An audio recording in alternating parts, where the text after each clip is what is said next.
We're back. We're back. Let's go. There's Kyle drinking the beer. God, I love this scene of Kyle right now. You got the bar lights in the back. You got him in a fucking wife beater drinking what are you drinking? What are you Coors drinking? Light.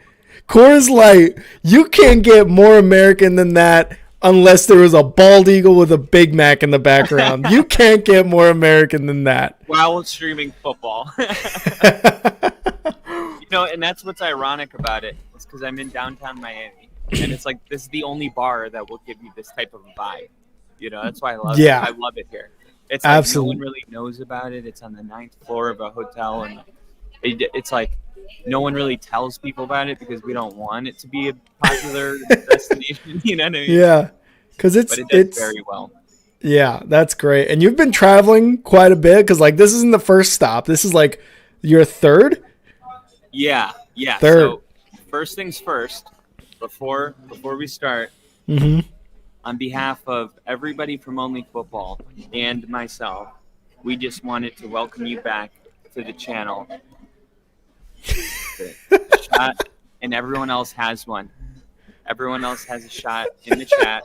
Yep. And they missed you a lot. I probably missed you double the amount that they missed you. Yeah. So I'm gonna do 2.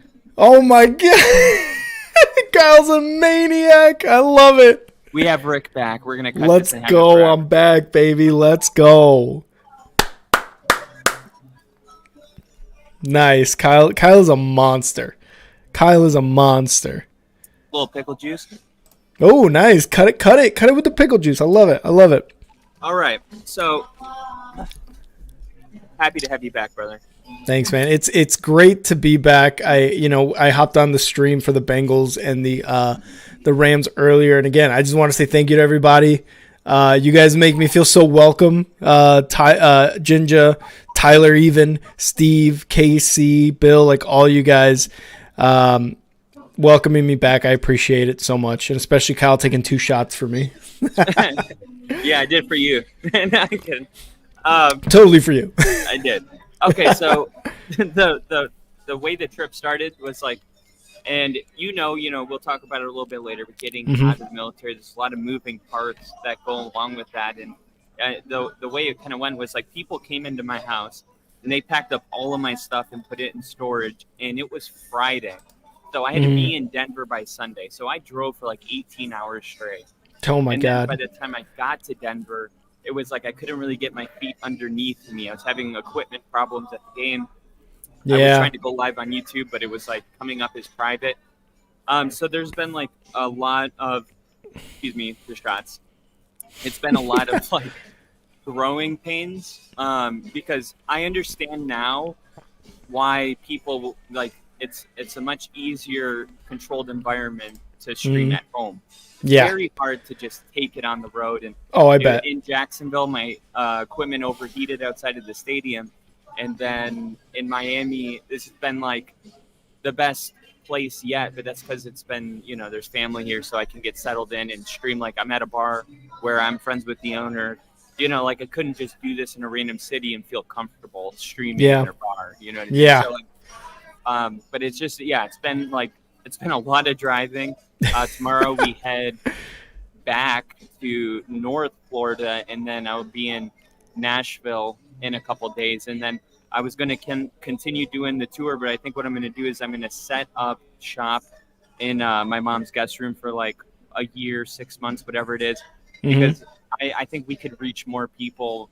I mean, I'm still planning on doing some traveling, but I do want to consistently have like a home base. And the beginning part of my trip, there's really no home base, so I'm going to get that home base. I'll still be traveling around, but at least we'll have a home location. So thanks for asking. It's been a little bit of awesome, a little bit of shit show, a little bit of like, just not knowing, just being ignorant to all of this, Wi-Fi pucks. I mean, like there's just so much that goes into it. And we do. We want to bring, I know like my deepest desire is seriously to bring content that isn't existing out there for you guys. Like, I really want 100%. people to tune in and be like, holy shit, he's doing all this shit. But sometimes the vision's there, but the logistics aren't worked out. But we're working them out right now. 100%. And I think we're just now kind of rolling. So it's a great time to have you back.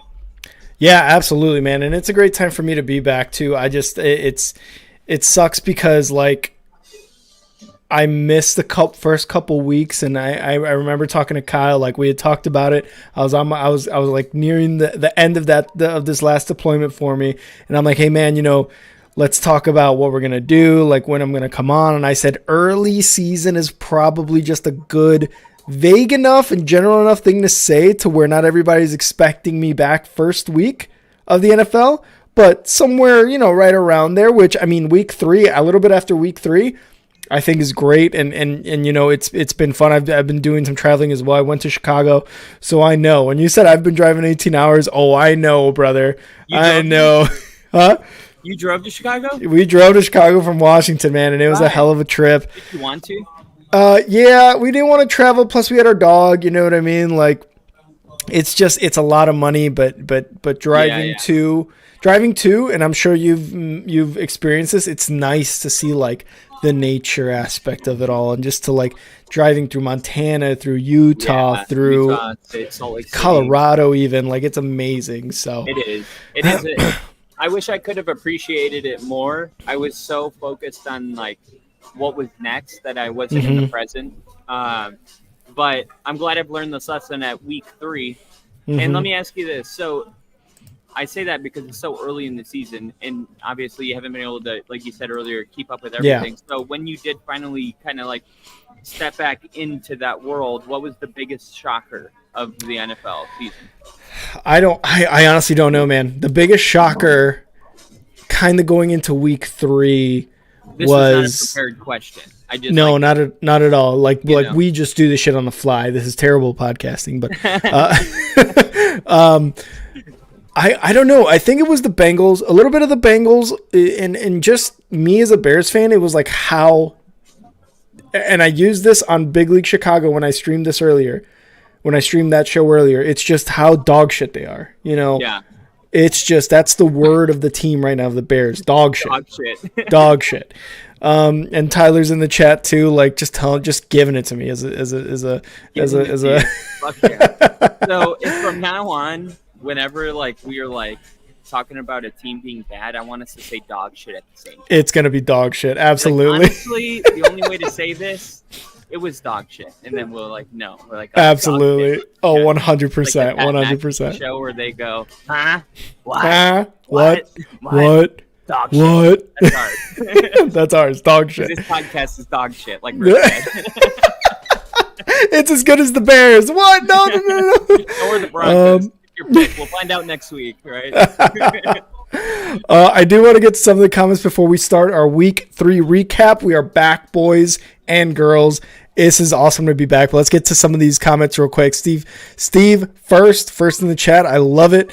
Tyler, I already showed his comment. Bears getting embarrassed again. Let's go. Fields is garbage. Coaches are garbage. And your new owner is Jordan Love. I got to take that, man. I have to. So it is what it is.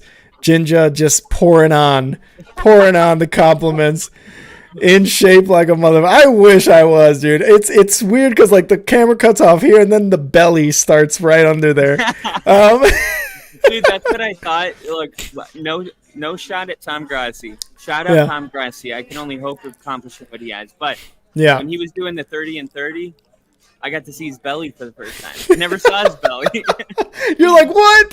He's super skinny. Like, I mean, he's not fat. He's just he's got that skinny belly. Yeah. The beer belly. It's a beer belly, 100%. And then we also got to show Bill. Back, had to take out the trash after dinner. Bill, you're always here. I fucking love it. Boo, trash. But hey, dinner. Good job. Bring the Broncos back. Don't take them out. Hey, how dare you take the Bears out? Yeah, one more from Jinja. Fucking miss you, Rick. Once again, thank you for your service. You too, Kyle. You guys are heroes. We're no heroes. I'm not going to say that. We're just, we're too good. Kyle's like, I'm going to take the compliment. But I appreciate what you say, man. I really do appreciate it. What did Steve This had is the one something? I was laughing at the hardest with Steve's comment. Which one was laughing that? so hard. The very last one. No problem with the on spot banner, guys. We all understand the whole writer strike and all. I love it. That's the one I was gonna get. I love it. Steve, always great for that one-liner joke. I love it. I love it. Yeah, All right. They're getting worse. They're getting raunchier. You've been gone for a while. Strap in. I remember tuning in for one of your live streams and Steve just going in on you, bro. And I loved it. I loved it so Joined much. our show today by saying that he smells his own farts. That's how he came in. That's how he came in. That's how you build an immunity. That's how you build an immunity. So Steve, I salute you. All right. Real quick, is my music too loud? I Not for me. I don't think for anybody Not for else. you, then we're good. Okay. Yeah, I think we should be good. But okay. But can you Let's hear like what start. I'm listening to? Because I'm kind of curious. No. All right, so this is Drake. I wish you could hear a little bit, but that's all right. Go ahead. That's all right. All right. Let's start off week 3 recap with Thursday Night Football. Giants at 49ers. It was a blowout, 30-12. Like this is how you know week 3 was going to be just a week of blowouts, because the 30-12 was the final score. And, you know, Bill, I'm sorry. The Giants are rough. I forget who did they beat that we were like 40. Oh, you talking about week 1? Yeah, who did the Giants beat? Was it the Jet? No. They played Was it the Jets? Bills. They played the Bills. Wait, no. The Bills played the Jets week 1. The Giants played the Cowboys and got smoked 40-0. No, but so then they must have won. They must have won last week then. Yeah, sorry, Bill. Yeah. They definitely won last week. I think they were playing a weird the Arizona. Okay, Cardinals week 2. Yep, Cardinals week 2. I said it first. This was just an all-out domination by the Niners. You had Christian McCaffrey scoring. You had Deebo Samuel running everywhere. Brock Purdy has looked great so far in year 2. You know, he's won however many games in a row. And the Niners are just a wagon, man. 3-0 right now, and the Giants not looking great. And what's the craziest part about this game is how Daniel Jones only had like 130 yards, but he passed the ball 22 times. He had 22 completions and only had about 135 yards. That to me is insane. And Yeah. we mentioned it earlier in the Monday Night Football live stream. Like, I don't know what it is with Dable. Like I don't know if paying Daniel Jones was a bad move, because so far it's looking like that, and Dable's play calling has been pretty rough. But also the Niners are that good to where they could probably make any team look really bad. Right. That's important. That's very important to hold on to. And also keep in mind that we talked all offseason about Daniel Jones being paid $40 million and that they bring in Jalen Hyatt. And then we hear this offseason that Jalen Hyatt was clocked at 23 miles an hour run down the sideline. Everybody, I know what it's like to have a guy like that. We drafted KJ Hamler out of Penn State, and he was supposed to be Tyreek Hill is so good that we are turning like certain draft prospects into a Tyreek Hill class. If you're really fast, or we just say Tyreek Hill-esque, you know, but we understand that we're not saying they're going to become Tyreek Hill, right? Let's just be clear about that. Jalen Hyatt has that kind of speed. And the question I always had was like, that's great, but who's throwing him the ball? And then the pushback against that is kind of like, hey, the Giants, for the first time in Daniel Jones' career, he's having the same coordinators, the same head coach going into another year. I expect him to make a big jump. Well, I'm pulling up right now on PFF's offensive line rankings. Philadelphia, number 1, Cleveland, number 2. No surprise. Kansas City at number 3. That's a little surprising. They had a good O-line last year, but they also lost Orlando Brown. So we didn't know how that was going to work, and Jawan Taylor is new. It's working out great. Creed Humphrey, their center, 100%. is fucking crushing it. Well, let's go to the Giants. Let's see where they're at. So I'm at 10, the Colts, Broncos 11, Steelers.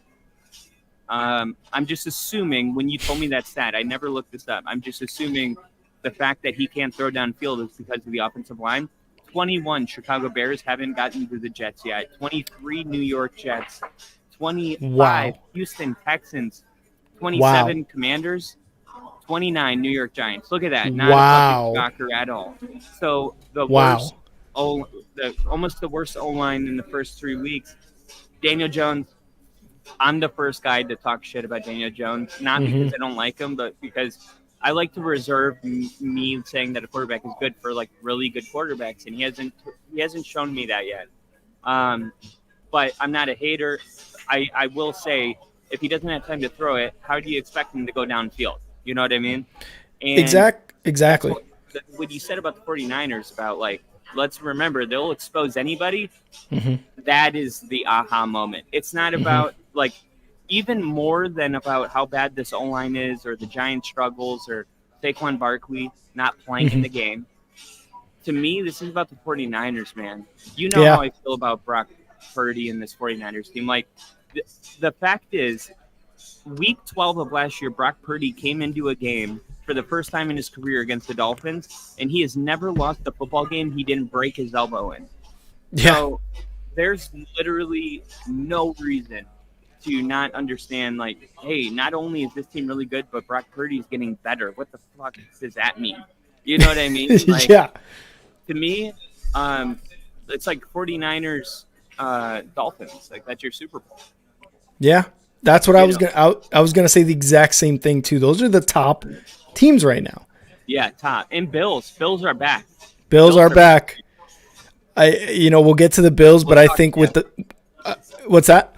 No, I'd say we'll talk about that later. No, absolutely. But yeah, Bills are back. I think when the pressure's off, the Bills play a little bit better. Then just to go a little bit more into this game, you talked about the line. I'm actually kind of surprised with that about the line about the Giants, especially with what they were able to do last year on that offense. But I don't know, Bill, I don't know what to say about the Giants because I'm struggling with the Bears. I just hope that what happened with the Bears and Nagy doesn't happen with the Giants and Dable, because you saw that creativity or that like overthinking offense from the head coach, who's supposed to be an offensive guy, right?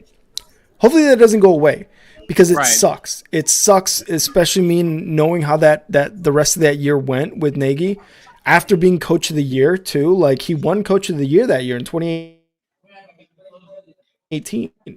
And then it was just overthinking after overthinking. Not that the offense looked like dog shit. We're just going to say it again. But hopefully it doesn't happen to the Giants. But that's kind of what it's looking like now. And again, what like Kyle said, the most important thing is that the 49ers are just amazing. Brock Purdy, 310 yards, 2 touchdowns. Christian McCaffrey, 85 yards rushing and a touchdown.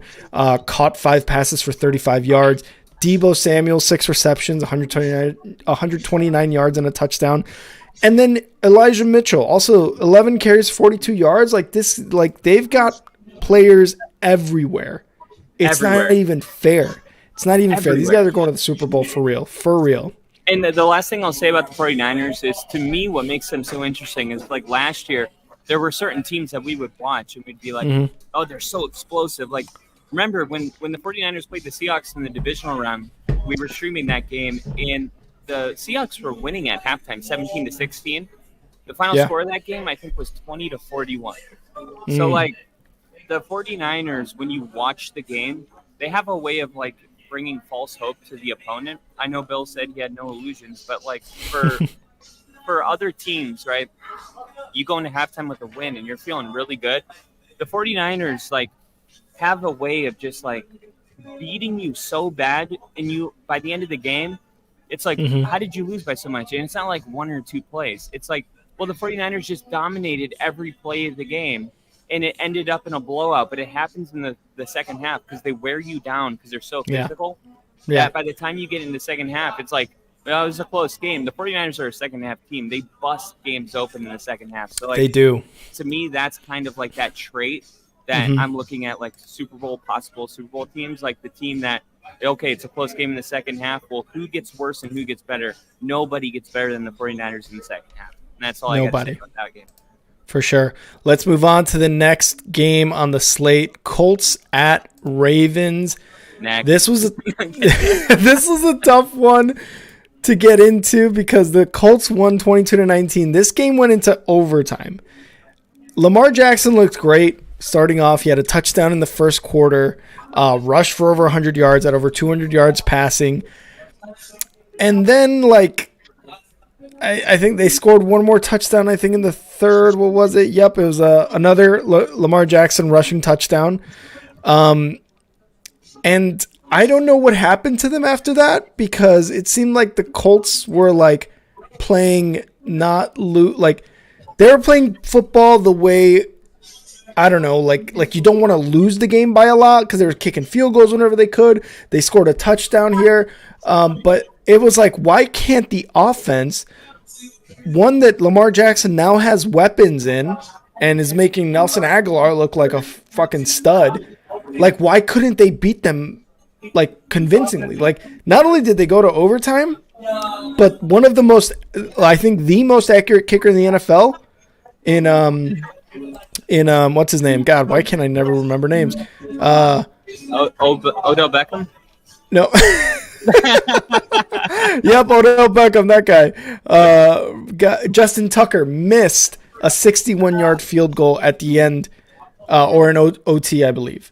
And that was one where the camera angle, you see it, right? You see it go down the middle, and you're like, oh, it's in. It's Justin Tucker. It's 61 yards. It's down the middle. It's in. Missed by a couple yards, and then the Colts go on to win it in overtime with a field goal. It seemed like the Ravens never put the pedal to the metal in their offense and just kind of were like, yeah, we're going to beat them, right? We're going to eventually beat them, and then it just didn't happen. Trap game. It sounds like a trap game. And you know what? This is the exact kind of game in the Cowboys game. We'll get to that. This is the kind of game that makes people that I don't bet on these games because mostly because I don't live somewhere where it's legal. But this is the kind of game where you're like, I'm never betting on professional sports. Yeah. Colts at Ravens, and the Ravens won.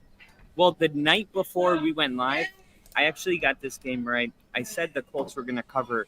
I didn't know if they were going to win the game, but I knew that anytime you have a game with 10.5 double-digit favorites, right? It's the NFL. There's no double-digit favorites. Yeah, it happens all the time. Yeah. But it just seemed to me that, the Ravens were getting a little bit too much credit for accomplishing nothing. And the Colts, with Gardner Minshew, the way I looked at it was that might be an upgrade. Anthony Richardson is good, and I think he should start. So don't confuse this with, me saying, oh, Gardner Minshew should be the starter. No, you want to get him to get those Kenny Pickett reps, right? So, if you're going to throw the picks, get it out of the way. Let's see what we have here. I like him starting, but he was in concussion protocol. Gardner Minshew got the start. To me, the books reflected some kind of significant loss, and I saw it as if there was no loss, maybe even an increase for the Colts. So the Colts going out there and winning, I mean, it's an upset. It was a trap game. But it's the NFL. And in the words of Vic Fangio during his first tour of being an NFL head coach, everybody is Alabama. The NFL, everybody's Alabama. You should never think that you're safe. And we'll talk about the Arizona game a little bit later, but not shocked about it. This is easily one of those games where you I'm going to be bold and say this, and if the Ravens won 40-3, I would be having to come on Tuesday and be like, I'm a fucking idiot. Yeah. And I do have those in here, so don't worry. This wasn't one of them.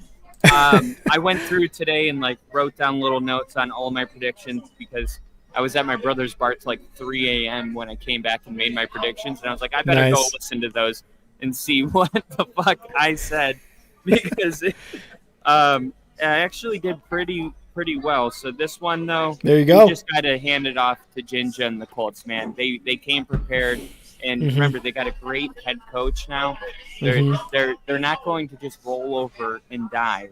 They're not a franchise that's lifeless. That's what I mean. So true. And there are those franchises out there right now. And we thought Arizona was one. They're not either. So, it's a really weird year, man. It's a really weird year. It is almost weirder than last year when we saw a lot of this, but credit. Houston too. We'll talk about that, but Yeah, absolutely, them as well. And I want to give credit to Gardner Minshew for coming in. Like this is a guy who had the starting job in Jacksonville. Thought, okay, I'm gonna get it. I'm gonna have the job, and now he's a backup quarterback. Great kind of position to be in because you're a backup quarterback to Richardson, who kind of a big surprise really. When it comes to like young QBs, but he did really well. He had 227 yards with a touchdown. Zach Moss also had a really good game, 122 yards rushing, and caught a touchdown. Michael Pittman did really well. Like you said, it was a trap game for sure for the Ravens, but I don't know. I don't know what to say about the Ravens. I had Lamar on my fantasy squad. I mean, his touchdowns definitely helped me out, and I love it. But this seems to be like one of the arguments that we had last year, right? Like, is Lamar Jackson a good quarterback with or without wide receivers, right? Like, it could be a trap game, but can this unravel to be more, right? Like, can it be like, is he really the problem, or was this a trap game? So, well, obviously we'll be able to see next week, but I good for the Colts, Ginger, like you said, good win for them. Yeah, you don't want to overreact one way or another. Exactly. Exactly. But all right, let's move on to the next game. Titans at Browns. Wait, one last thing. Yeah. Ravens head coach John Harbaugh isn't afraid to call out officials, and he'll have a golden opportunity to do so after his team's narrow overtime loss to the Colts. Baltimore's last overtime drive was stymied when officials failed to call what appeared to be a clear defensive pass interference penalty against Zay Flowers. The rookie wideout was breaking open against Indianapolis' secondary when he was grabbed and spun around during the middle of his route. Quarterback Lamar Jackson was targeted, the former Boston College standout, but whatever. The pass was incomplete and the call wasn't made. So, this is a situation, he missed a 61-yard field goal. Potentially, this should have been a closer field goal. But it's kind of like last week's 2-point conversion.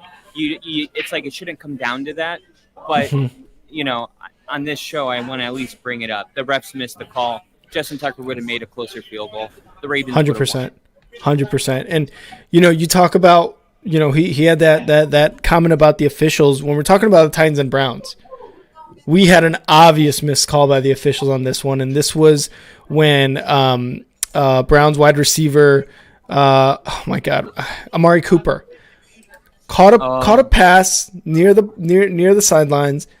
The ref that was standing right in front of him called him out of bounds after the catch was made. He was running down. Could he have scored? Maybe, but it looked like the guy was going to tackle him regardless. But the official was standing right in front of him, and he called him out, and everyone was like, "What are you talking about?" But luckily for the Browns, 27-3 win. Deshaun Watson looked like Deshaun Watson of old. 289 yards, 2 touchdowns. Jerome Ford had a touchdown. Amari Cooper, 116 yards receiving with that touchdown. The Browns looked good, and the Tennessee Titans looked bad. They looked bad. I mean, you get to Ryan Tannehill. He looked like, okay, this is the Ryan Tannehill we all know and love from before the Titans. No, from before the Titans. No. The Titans have the 32nd ranked offensive line in the NFL out of 32 teams. So, and true. I know. Okay, yeah, that's a good point. What it's like to live there. But how you can't blame Justin Fields last year. He was sacked 50 times. So, I really wish he would develop into a pocket passer. He seems antsy in the pocket. It's like he was sacked 51 fucking times. Of course he's antsy in the pocket. He has PTSD every time he snaps the ball. He's like, I got 2 seconds or I'm going to get hit. So, yeah, his imaginary mental clock is I need to get rid of the ball. And then people are quick to be like, he gets rid of the ball too quick. He doesn't go through his reads. This offensive line thing is so important. So true. And I didn't know until I really started digging in. But if you look into the top 5 offensive linemen, it's a bunch of undefeated teams. You know what I mean? That's not a coincidence. That's all I wanted to say. Not to defend Ryan Tannehill. I do believe that he's on the downside of his career. Yeah. But let's keep a little perspective, you know. And I mean, they did just lose Nate Davis too. The Bears had picked him up. So, important piece, someone who was there a while too. So, that continuity between the line does get, disrupted when a veteran leaves like that. So I could see that. It's just like, man, dude, the Tennessee Titans at 1-2 after losing to the Browns, these guys were like always AFC South. Like, okay, they're going to win it this year. They're going to be in the playoffs.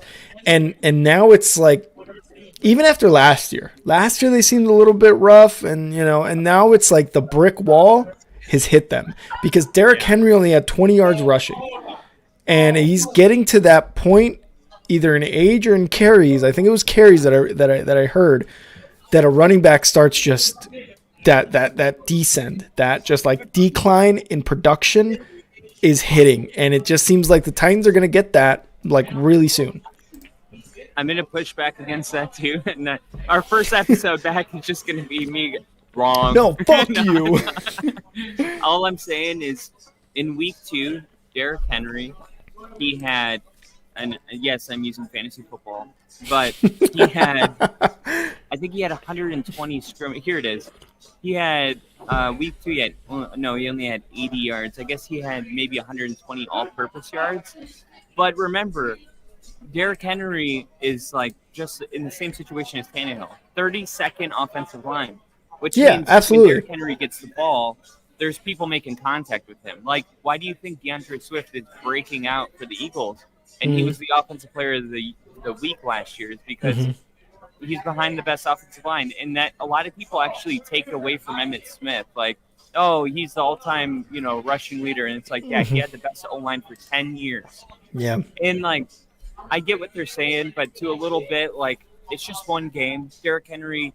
Yeah. But yes, it is concerning how much they use him and how much they like.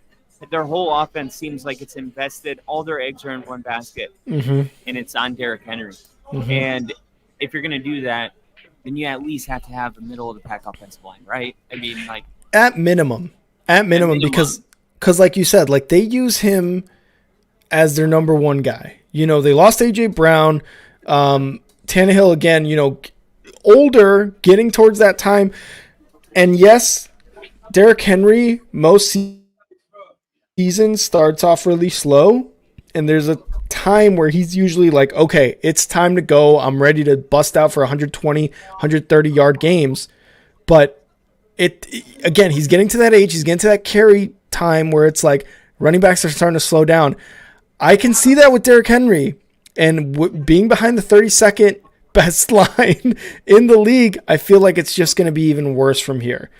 But, don't say that. He's my RB1. I didn't want to say it. Oh, that's rough, dude. I am so sorry. Hey, you picked up DeAndre Swift, though. That's good. They got Mike Vrabel, and that he's kind of like Dan Campbell. But right now, it just seems like they don't have talent. They brought in Hopkins, and the first thing I said was, I thought Hopkins said he wanted to win a Super Bowl. What the fuck is he doing in Tennessee? Yep. You know what I mean? Tennessee peaked 2 years ago in the AFC Championship game. 100%. I 100% agree with that. It's such a hard place to be, though. It's because the expectations are still in that AFC Championship, but the talent is so much lower. So you got to figure it out. It's like, as a fan, do you just go straight rebuild? This is kind of how the Denver Broncos fans feel right now. It's like, I bet. Do you blow the whole thing up, or do you keep that false hope in your heart? You know what I mean? I feel like Tennessee's with us right now. 100%. And, let's give the Browns their credit. Deshaun Watson playing like Deshaun Watson of old. They struggled against the Steelers last week, the week prior, right? And it was a good game, yeah. But it almost seemed like, what are the Browns doing too? Like, is Deshaun Watson really not going to be good at football anymore? And he came out and he killed. He absolutely killed. Prime time is like one of the hardest teams to play, but. Dude, I had a whole episode this offseason about how if Deshaun Watson, because we're judging him off of, 5 games after taking 2 years off football? Yeah. Like, that's not it. Remember when Michael Vick came back? When he actually got back into Michael Vick form in Philly? I pulled up what he did in Houston and it was like a year where they had nobody, and he threw for 4,500 yards and had like 30 something touchdown passes. And I'm like, 100%. don't forget that at one point he was like, for a couple of years, he was the best or the second, third best quarterback in the NFL. And we were judging off, we have our subconscious biases about Cleveland just never going to be a good team. And then you mix that in with he's only played 4 games. Like, if he were to come back against the best O-line in the NFL, Nick Chubb's injury is horrific, and it's a tragedy. But there's no reason to believe. I mean, the Nick Chubb thing, that kind of takes the Super Bowl down to playoffs to me. Yeah. But they re-signed Kareem Hunt, and I think if Deshaun Watson really wants to get back into his old form, then this is his team to carry, not Nick Chubb's now. Yeah, and Jerome Ford, a guy who was basically down the depth chart, busted out, right? Like, he's doing really well now with the Browns, and someone who's, scoring touchdowns, and really, like, again, it kind of sucks for Kareem Hunt because he re-signed, but it's like, do you want a Kareem Hunt, or I think Jerome Ford, you got to ride the hot hand, right? Right. You have to. Always. You have to. Always. 100%. 100%. And Sirianni said in his press conference after DeAndre Swift ran for 180 yards, because I know there's a lot of people on fantasy, so on Star 6 Media Short, I like to upload a little fantasy advice. So I clipped Sirianni saying, I'm going to give it to the hot hand. I'll give him 30 touches a game if it. Well, it turned out he was lying because I didn't see Swift get the ball that much, and when he did, he was averaging 8 yards a carry. But like, true, I agree with you. You have to give it to the hot hand. I think it might. Yeah, I think, and I think, like, to give Sirianni credit, I think he means like in games, not in weeks. You know what I mean? But Nick, it's hard to replace Nick Chubb, and especially again, we want to talk about the hot hand. Deshaun Watson had a hot hand this game, so they had to keep passing the ball. Amari Cooper did really well, so you got to do that. I guess that's what he's talking about, game by game. Do you think he's back? Before we move on, just like one sentence: is Deshaun Watson back? Yes, 100%. Deshaun Watson is back. Deshaun Watson is back. I'm actually the Browns might be like a top 5 AFC team right now. Their defense is amazing. Yeah, they're just nasty. They're nasty. That 240 guaranteed is. It's starting to not look bad. Yeah. All right. Well, let's move on to the next game. Falcons at Lions. The Falcons tricked us all. No. Yes, 100% they did. Falcons are still good. Detroit's better. Detroit is better. We'll 100% agree with that. Jared Goff passing for 243 yards, a touchdown. Who was this? And rushing for a touchdown apparently too. Like Amon-Ra St. Brown, Sam Laporta, who's a tight end. Like they've got some really good players there in Detroit, and I don't think it's weird to say like Detroit is good anymore, right? Like after what they proved last year, I had them winning the division. Coming into this year, this was a game they should have won, but also like the Atlanta Falcons, those first 2 games compared to now, like they just look discombobulated. Yeah, I don't know exactly what happened. Like I know Desmond Ridder is not the guy, even though he had 200 yards passing. Bijan Robinson is a force to reckon with, but I don't think that team is ready yet. I don't even know if Desmond Ridder is the guy. Like we got to give him, like, he's only played a few games and is the starter finally this year. I just don't know, man. It's one of those things where I don't know. I think he's the one holding the Falcons back from their true potential. Well, with the win today for the Eagles over Tampa. Yeah. That makes Atlanta tied for first in their division. So this was their first loss. That's insane. Let me say Detroit's a lot better at home. And then the head coach for Atlanta, Arthur Smith, he's a running guy. Tyler Algier had over 1,000 yards as a rookie. I remember last year around week 8, he went into San Francisco's defense on the road, and they ran for like 240 yards on the Niners defense. And Algier busted out last year too. Exactly. And then they drafted, on the clock at number 6, nobody was thinking, oh, this is when they're going to take the best running back in the NFL. But if anyone would, it was Arthur Smith. And Yes. we knew that Desmond Ridder wasn't the guy, right? But we're Yeah. like, whatever. If that's not what they're trying to do, then at least they have an identity, something bad teams That's true. lack. That's true. So I don't want to take this away from Detroit. You held Atlanta to 6 points in the entire game. Mhm. This is a very physical, great running football team. This is the Lions. This game tells me a lot about the Lions defensively. It was Mhm. at home. The Lions are one of the best teams when it comes to on home versus on the road. So I'm also impressed with Atlanta's defense, holding Detroit to 20 points. Yeah. It's just the Lions defense was more impressive in this game. This was kind of a old school style football game. This was one of my don't touch it's.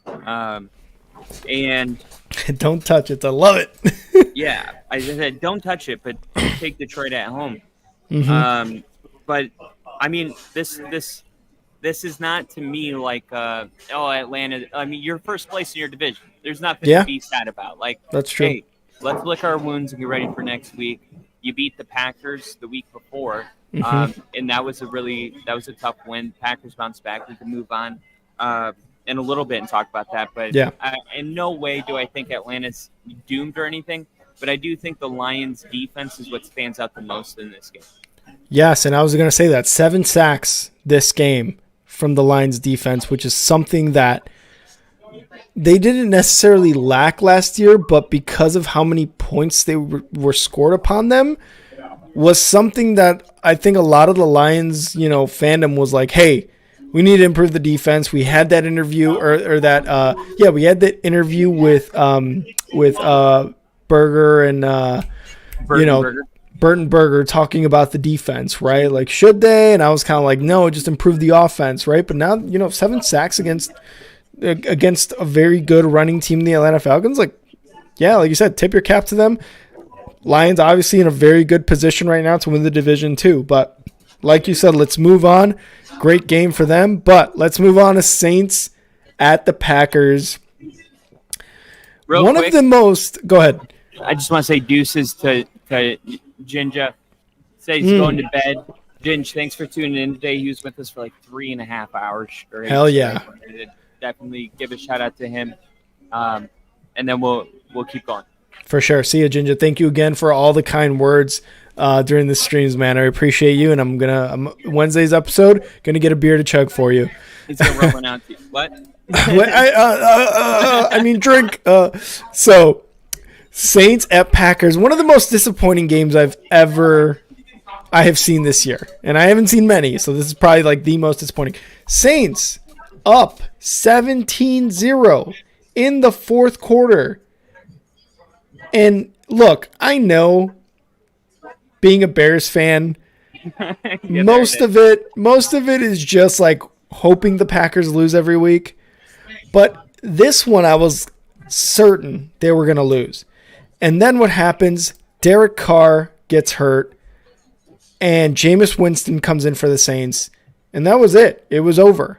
Credit to the Packers because they played down 17-0. They played back to a win, man. You got to give them credit. You got to give Jordan Love credit for that. But Jesus, Saints, like I was like tweeting all sorts of terrible things to the Saints. Like Jameis Winston came in. I thought they were going to go 3-0. I had picked them to be the division winners, and then they go and lose a 17-0 game in the fourth quarter. Like that's just, to me, that's rough. But credit to Romeo Doubs, Love. Like they all had really good games. Jaden Reed, another receiver for the Packers. Like they came back, they fought, and they ended up winning 18-17. And I'm trying to figure out, because obviously I was at the Broncos game when this game was going on. I had my brother next to me, Packers fan, streaming the game on his phone, because somehow that my game was less interesting than the Packers game. I have no idea why. That is so true. It's so funny how, like, every stadium I've gone to, there's Packer fans everywhere. I just want to go up there and be like, I'm on your side, but stop. Like, if your team's not playing, stop. I would never Fuck wear my outta Broncos here. jersey to the Packers game. You know? Yeah, like what are you guys doing?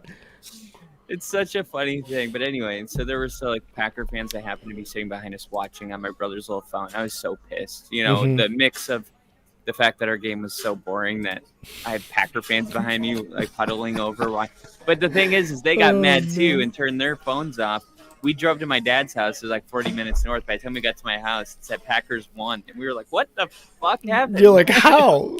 Well, I'm trying to figure it out. Apparently, Derek Carr, this is what we have to bring up. Derek Carr was replaced by Jameis Winston after the brutal body slam during the Packers game, which turned out to be a sprained MCL. Jameis Winston, a very capable backup to come into the game, but until I can figure out exactly what play and how long was left in the game when that happened, I don't know how much of this to put on. Like, I'll say Jordan Love and the Packers, yeah, they did their job offensively to win the game, but I don't know if the Packers defense would have stood up the same way if it was Derek Carr on the field when that injury actually happened, but it wasn't their starting quarterback on the field, right? So that, to me, that's a huge factor. It's kind of like this whole thing, right? If you're going to come back from that many points, well, they did it against Jameis Winston. I don't know when it happened. I'm trying to figure it out, but that's just like a huge thing to keep in mind. But for Jordan Love and the Packers, it's definitely a morale boost, right? These are the kind of wins that really make you believe, like your locker room. Like they, you know, if next week they find themselves down 17 points with 1 quarter to go, well, now they've done it. It's not just like a positive thought. It's a realistic possibility that they can come back and win. Those are the kind of things that really change the dynamic of seasons. I thought this was just such a monster victory for the Packers, the locker room, Jordan Love, the whole thing. But I'm hoping we can see Derek Carr back on the field soon because I like seeing him healthy and playing for the Saints. It almost looks like the Saints are like the NFC equivalent of the Raiders. So, like, when I saw Derek Carr wearing the Saints jersey, I was like, hasn't he always been wearing this jersey? You know, it just looked so normal. It wasn't like when Brett Favre went to the Vikings and put purple on. We were like, whoa, you know? What is that? Like, yeah, it looks super normal. So hopefully Carr gets better fast, but what a crazy win, right? It really was. And I remember Derek Carr saying either after week 2 or sometime before week 2, he's like, this is the most fun I've had playing football. It was with the Saints, you know, and he had a rocky, you know. He shredded. He is what I strive to be. But he seems to be having a much better year with the Saints. He's connecting with Olave, with Rashid Shaheed. Alvin Kamara is going to be coming back. But yeah, this injury was rough. And I don't necessarily blame it on you know, I know it said like brutal body slam by whoever the Packers guy was. But I mean, I don't know, man. It's football. You know, it sucks that he's hurt, but it's football. I was just you know reading the article. Like, exactly. I didn't even see the play, to be honest. No, that's what I mean. The guy who wrote it, you know, he said brutal hit or whatever. And it's like, I saw it. It wasn't really brutal. It was like near the end of the third quarter too. So well, I want to see that. Like if you're a quarterback and you're running it, we're so used to seeing them just slide. It's like, I want to punish them for doing that. No, like seriously, this is fucking if you're a football. defense, absolutely. If you're running, if Jalen Hurts is running the ball and I'm playing him, I want my defense to pick him up and slam him on the ground. So next time he wants to run, he has to have, because it only takes, football is all instinct. If you can put even half a second of doubt in someone's mind, it changes the whole dynamic of the game. And that's why you hit somebody like that. And we're seeing nowadays where quarterbacks run for 20 yards and the defense lets up because they assume they're going to slide. Yep. And then it's like, what did they learn? That exactly. They can just go stroll free down the highway with no cars. Like, 100%. I want to see that. You know what I mean? I'm with you on that. It's football. It's football. And and not only that, right? Like how you said, the fact that the Packers were able to come back from this, and especially being, I hate saying this, but driven by love, you know, for that win. And you gotta give credit to their coach, because he went for it. He went for 2 when they were only, I believe, they were still down by a touchdown, by a score, but he went for 2, got it, And then that set him up for the next touchdown to win it with just one score. So credit to them for doing that. You know what I mean? Like it was good on them, and they brought back, they were able to come back. And like you said, this is something that they can use for the future. We were down 17-0 in the fourth quarter. We used the entire fourth quarter to win this game. Let's do it again. And it sucks to say that it's the Packers, but hey man, whatever you need to get that extra little bit of motivation to get you to win that game, do it. 100% do it. And that's exactly what the Packers did.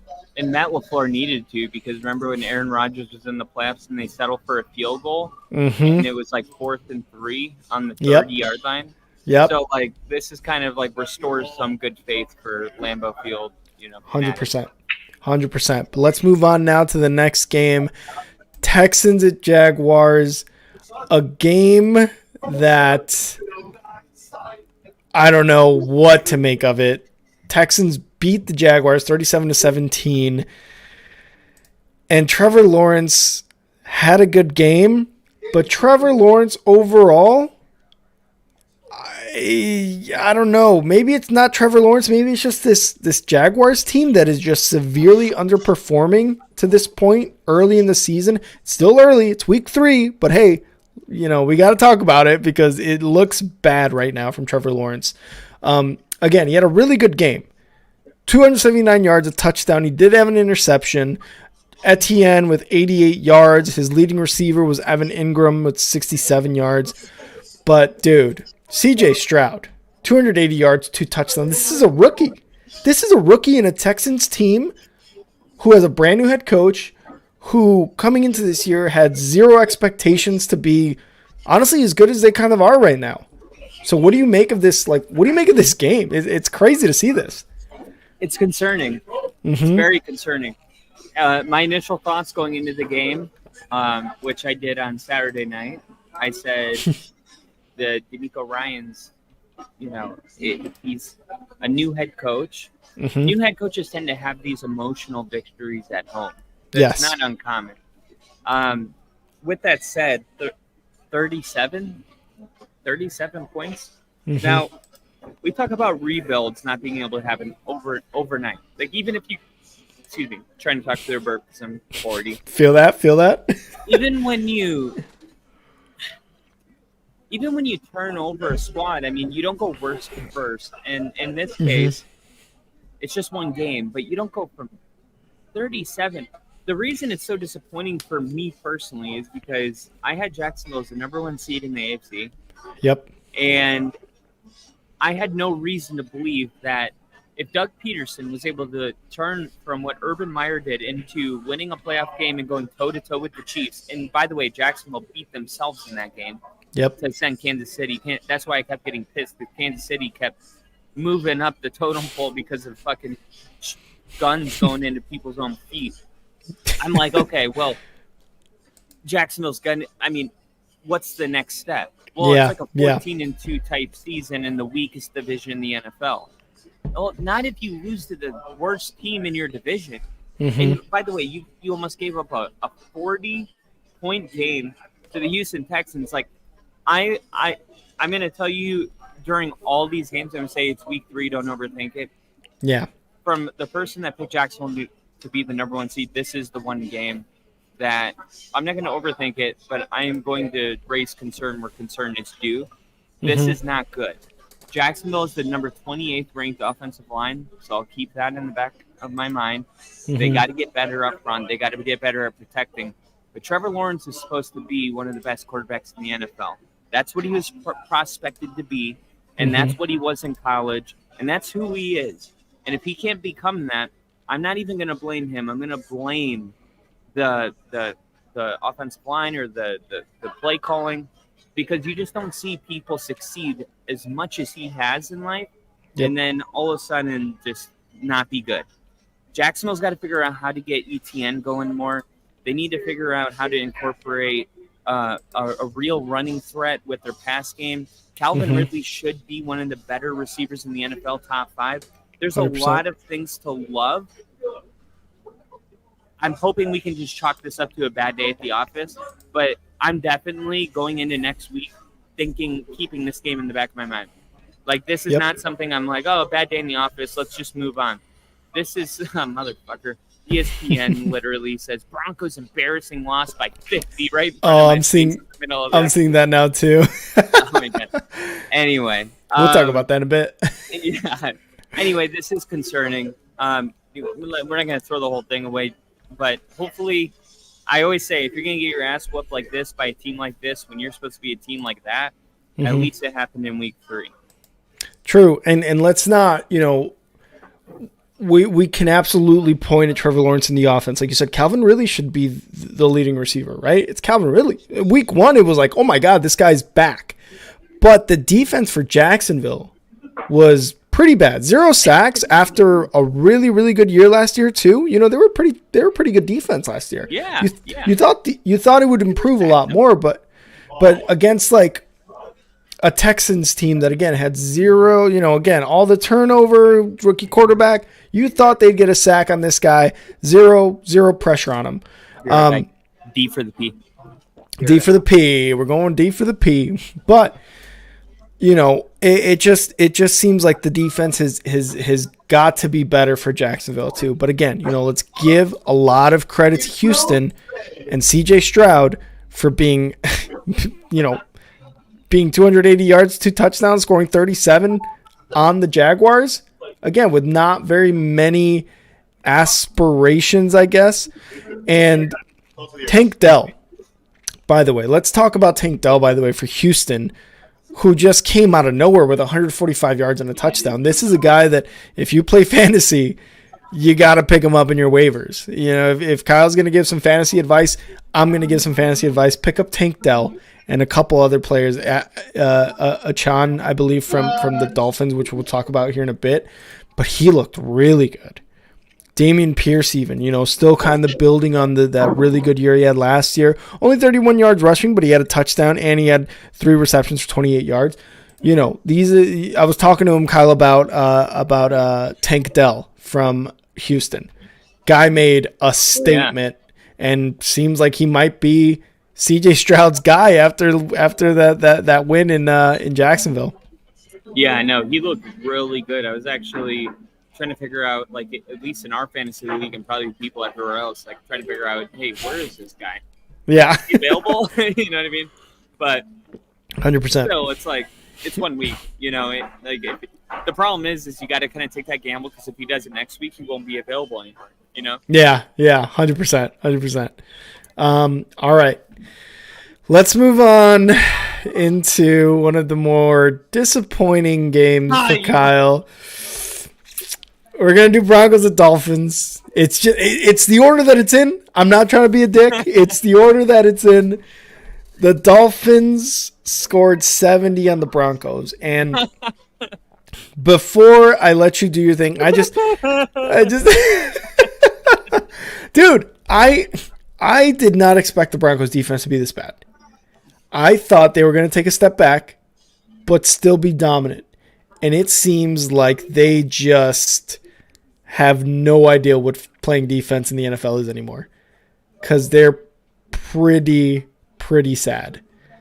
But the Dolphins, this might be a 49ers thing. Where the Dolphins are just so good this year that they make a lot of other teams, almost every other team, look really shitty when they play them. But dude, I just, after the year the Broncos had last year on the defense, I have no words.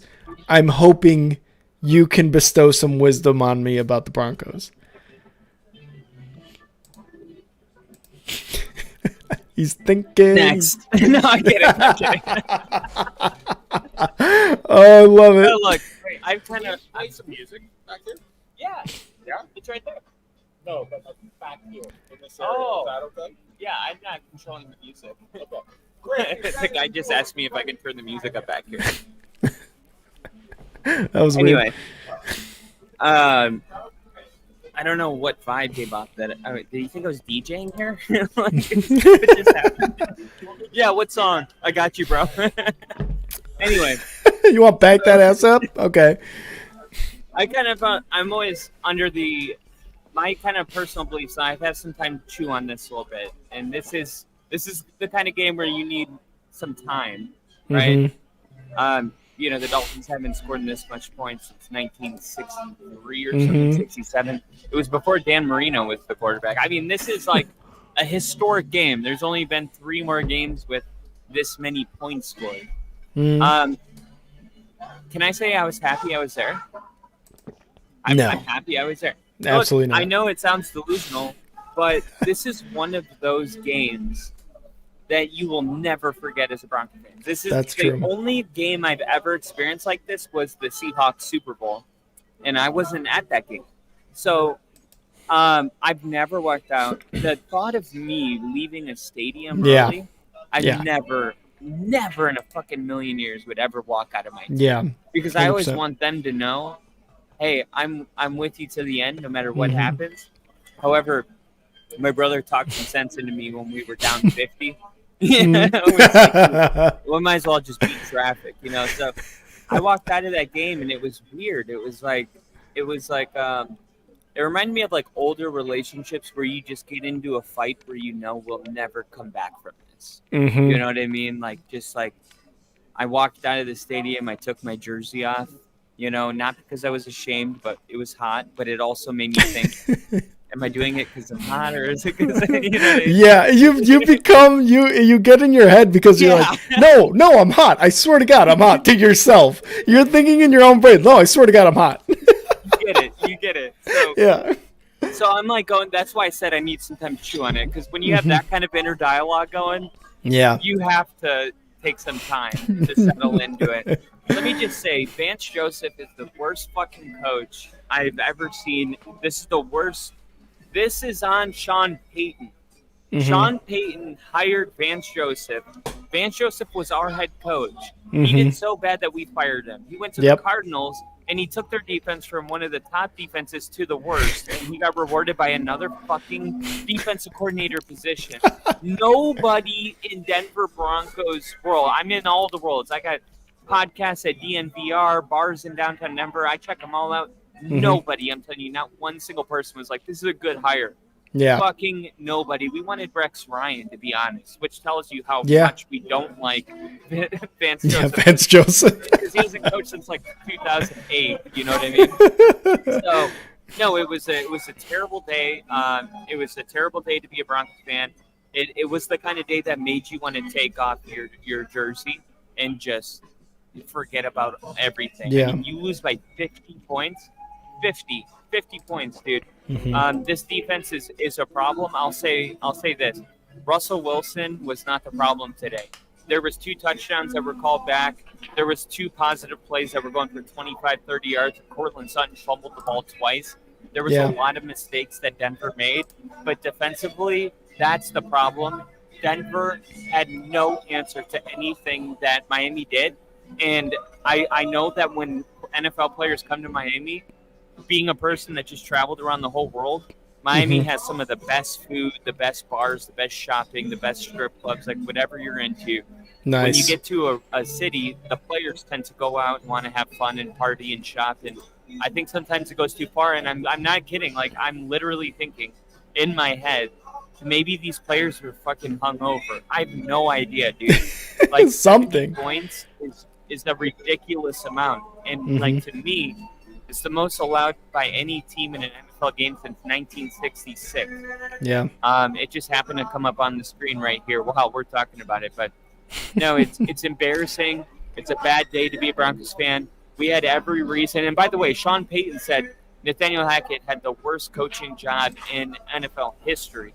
Yep. And you know what? Nathaniel Hackett never gave up 70 points. Very true. For what it's worth, Very true. the person that should be the most embarrassed is Sean Payton. Yeah. And I want to get this comment here by Bill because I think it's hilarious. I just checked Twitter and Tua just threw another touchdown on the Broncos 2 minutes ago. Oh, and Kyle's walking off. And you're right. You're 100% correct. This was not on Russ. He threw for over 300 yards. Like you said, he had, touchdowns called back, positive plays called back.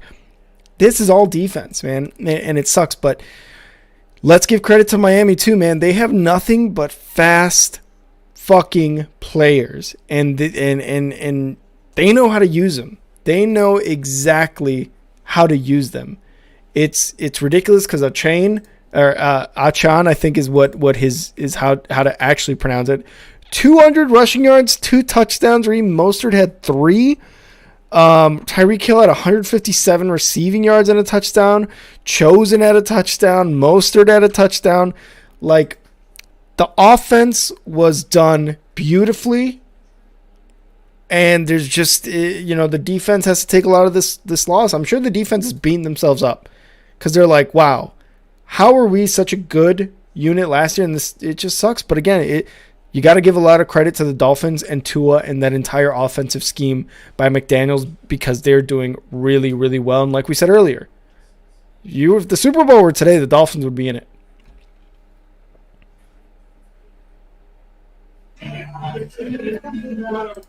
Can you hear me all right? Yeah, I got you. Okay. No, it's just breaking up a little bit. The one thing I will say is Justin Simmons was not in the game. So that definitely counts for something. Yeah. That's one of the best safeties in the league that wasn't there. But they didn't have Jalen Waddle, so that should have been a clean wash, right? Mm-hmm. It wasn't.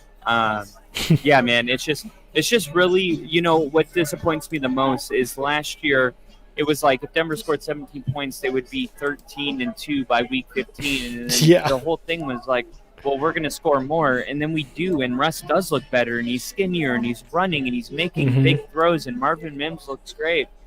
But now our defense gives up 70. It almost makes you feel like, what the fuck is it? We can't have nice things? Like, what is the problem? Like, why can't our defense just do what they did last year? It's literally the same fucking group of people. Yep. It's like, even if the coach changed, doesn't, like, the players still, like, have that kind of continuity going into another year? That's what I don't get. Is like, I get it. Vance Joseph's a terrible head coach. But you guys are the ones on the field, and you guys were the ones doing it last year, and you guys were crushing it. It's just kind of like, I don't see where – I hate problems that I can't diagnose. And right now, this Denver defense thing, I'm going to blame Vance Joseph because he's a terrible coordinator. But I don't understand why the players played the way they played. They didn't run up. They didn't tackle. They missed tackles. They were just – it was like they didn't want to be there. There's no heart on defense. There's nobody that wants it. And I'm just really hoping, dude, I'm hoping that next week in Chicago, like, I don't really care what happens if Denver loses or not. Like, I fucking don't care anymore. I just want the Denver defense to not make Justin Fields have his first good game of the year. That would really piss me off. Well, don't worry because the Bears aren't close to 20 points, so don't even worry about that. It's gonna be like a 9-6 ball game. I think like Casey or Steven said that like the game's gonna end like 9-6. Oh man, that's funny. Are we gonna stream that game? Are me and you gonna stream that game? Yeah, definitely. Okay, 100%. We'll have to make a bet too.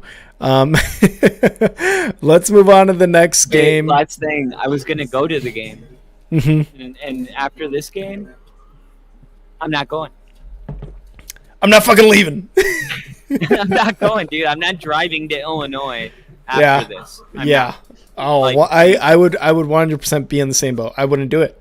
That's just they don't deserve my money. They don't deserve it. Well, it'll be way better if we just stream it. Yeah, 100%.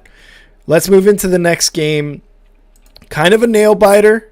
Chargers at Vikings.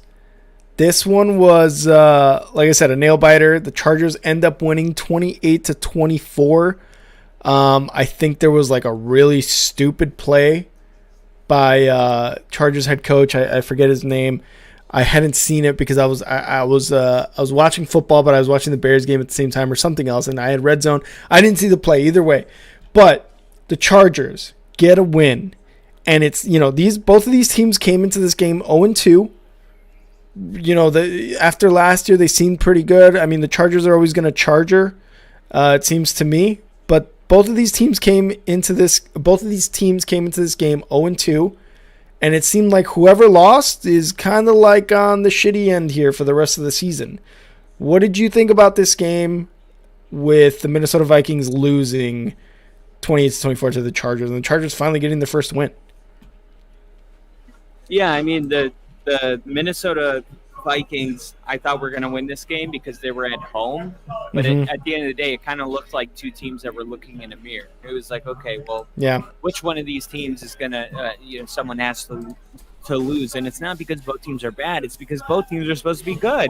Yep. I mean, I wasn't really on that hype train that Minnesota's going to fall off dramatically because they brought in Brian Flores, who's a very fucking good coach. So, like, Yeah. to me, I'm like, yeah, well, they were the 31 ranked pass defense last year. I'm sure that that's going to be better. So maybe Minnesota doesn't have to score 40 points to stay in games.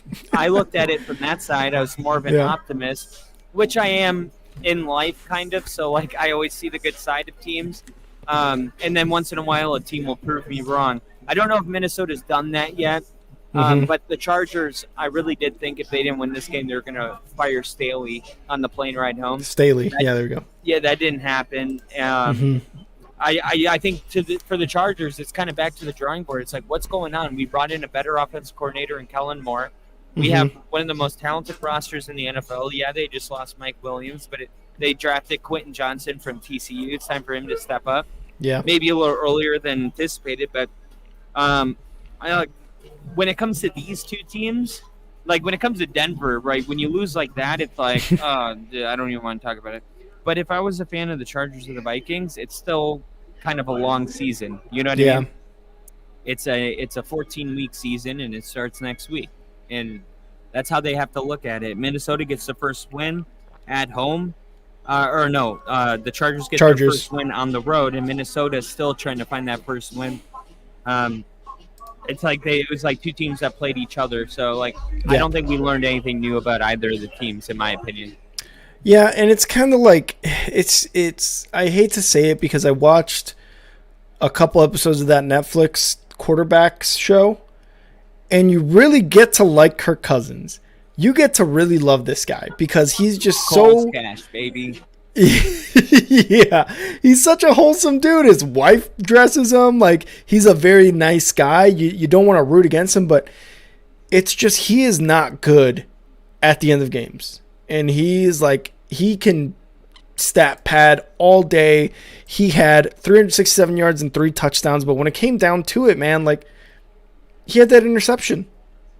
And it was late in the game. And that, like he can't win these games. It's been his Achilles heel, if you will, either his or the Vikings. The fact that they sent him, he is always probably going to be a top half tier quarterback in the NFL, but he's kind of like, it's funny I say this, but he's like Phillip Rivers.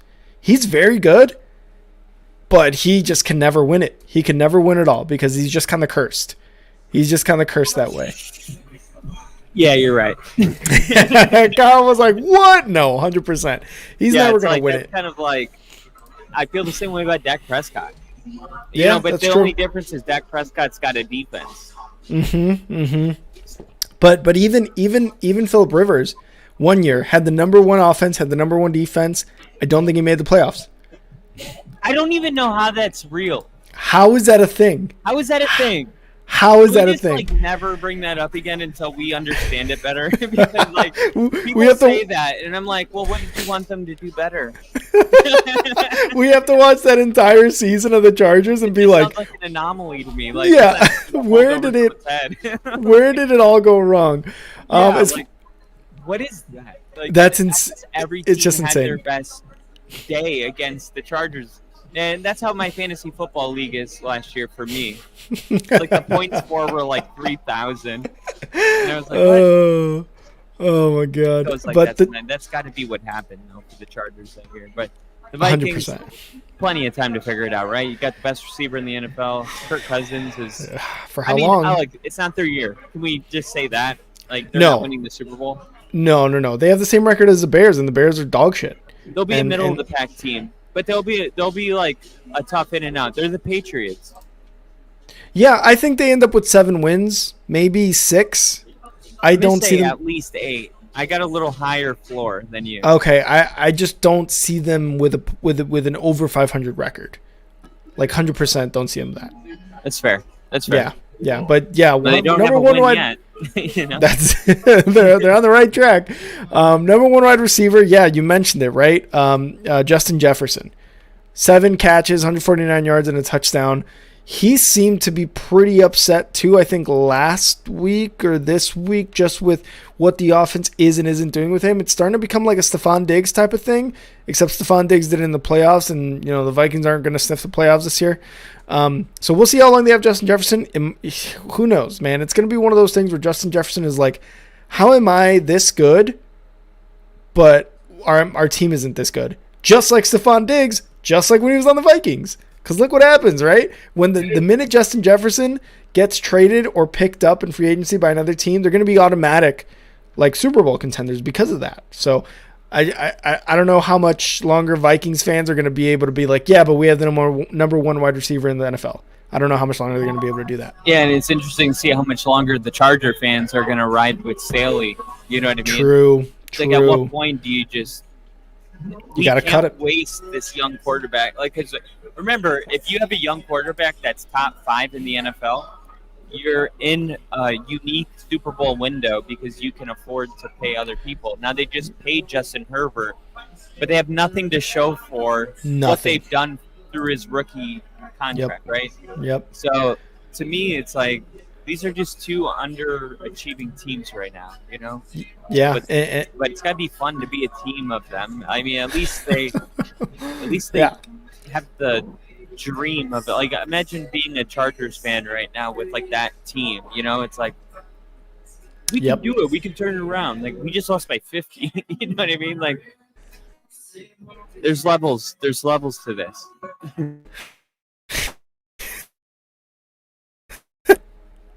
Did you get that? No, I didn't hear anything. I said it must be nice to have a quarterback that throws for over 250 yards. That's got to be nice per game. Oh, yeah. So, I mean, you're right. There's even a tier underneath Denver. Find the Bears there. Oh, God. All right. Well, the Chargers won that game. Let's move on to domination. Patriots versus at Jets. This was a game that the Patriots won 15-10 and I think extended their streak to 14 games in a row that they've beat the Jets.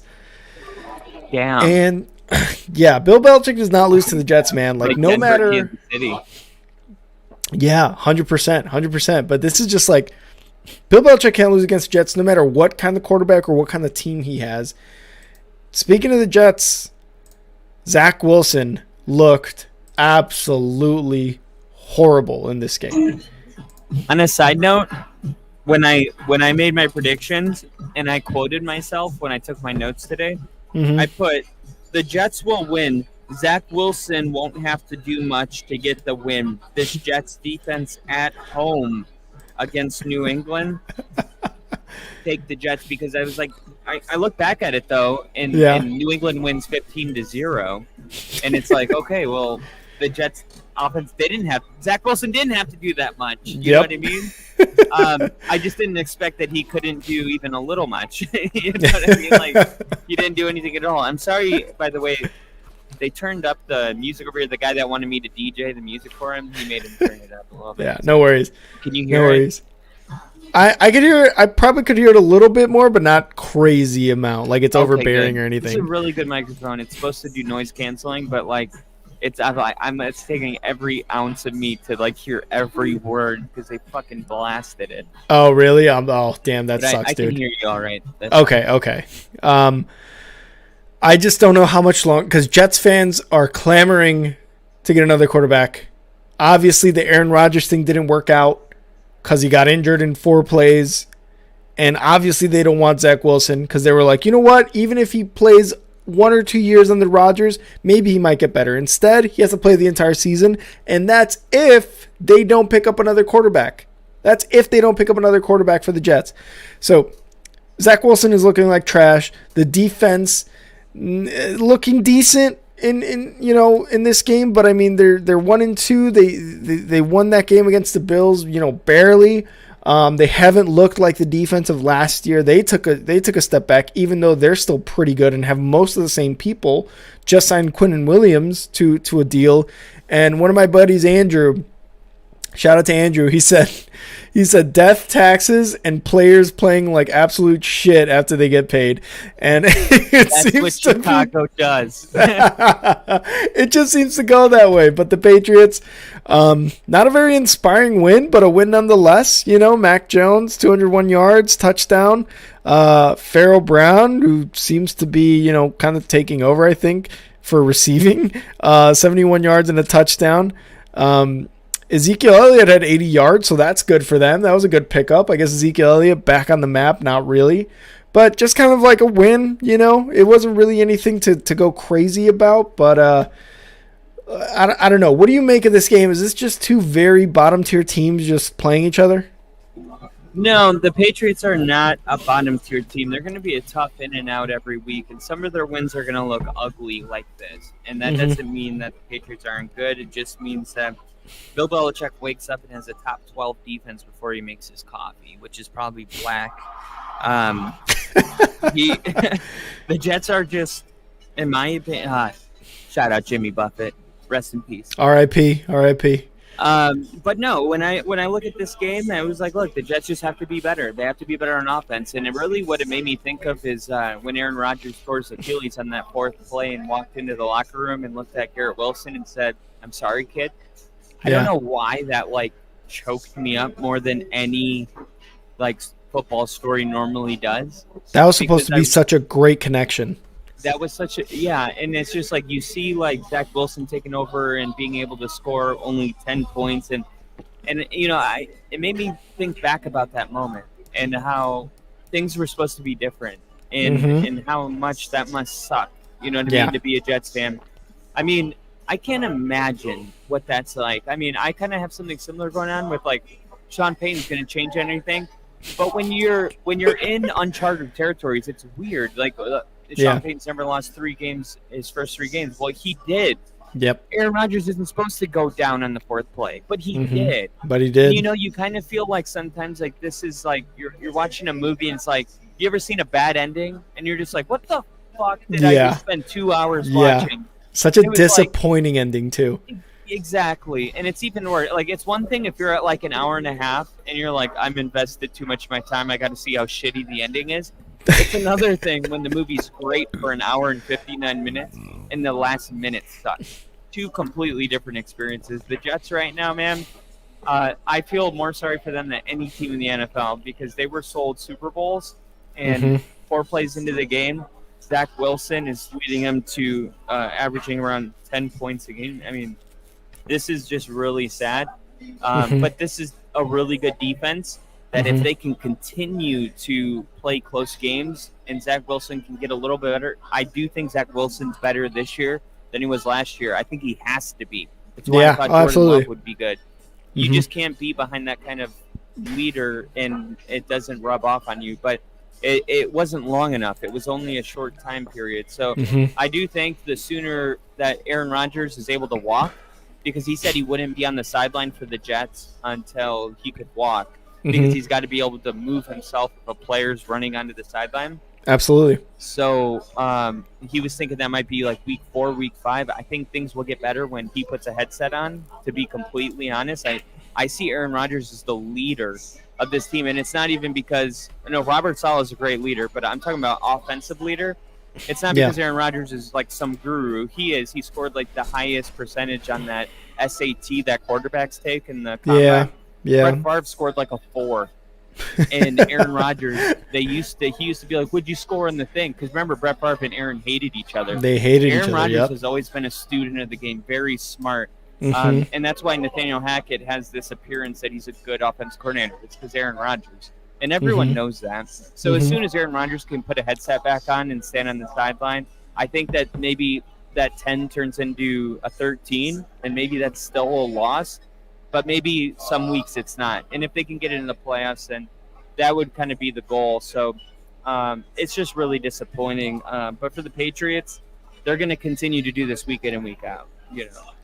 100%. And let's not also, let's not forget, they've got Breece Hall and Dalvin Cook there on the Jets, and they are doing nothing with that. It seems like the Jets right now are a team, You said earlier, I forget about which team. Zero identity. No identity right now. Are they leaning on Zach Wilson? Did they bring in Dalvin Cook to up the run game? Breece Hall still had a really good year last year. He got injured, but he's back now. So what are we doing?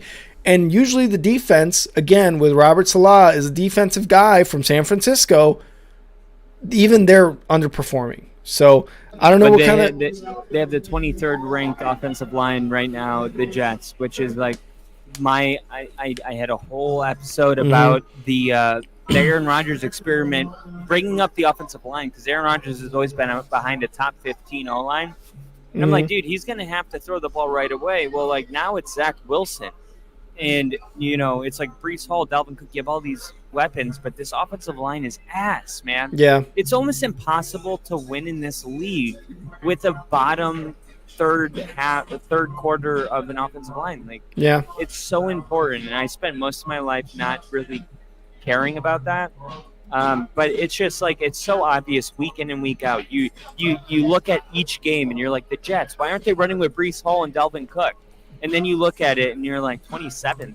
You know what I mean? It's like, Yeah. oh my God, it's the same fucking story. If you go from 32 to 25, all those teams are like 0-3, and the top front are all 3-0. 100%. Like, you can't downplay that this Jets offensive line is not good, and now they're missing the quarterback that was supposed to compensate for that.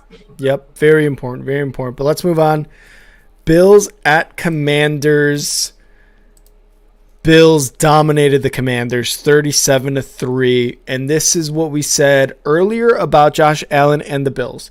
They're back, man. They are 100% back. I'm not gonna lie. I kind of wrote them off there at the beginning of the season when we were doing our division predictions, right? I saw Aaron Rodgers, I saw the Jets, I saw their defense, and I was like, they're gonna win it. Patriots and Dolphins. Dolphins are gonna come in third, but now the Dolphins are, amazing. The Bills, without all that pressure, in my opinion, which is what they had last year, it seems to be working in their favor. A lot of people were thinking, me included, their window's closing, and I just can't see them dominate like they were. This guy gets it. Yeah. Gets it. So I was like, okay, keep going. But no, the Bills, dominating the Commanders. The Commanders have a top defense too.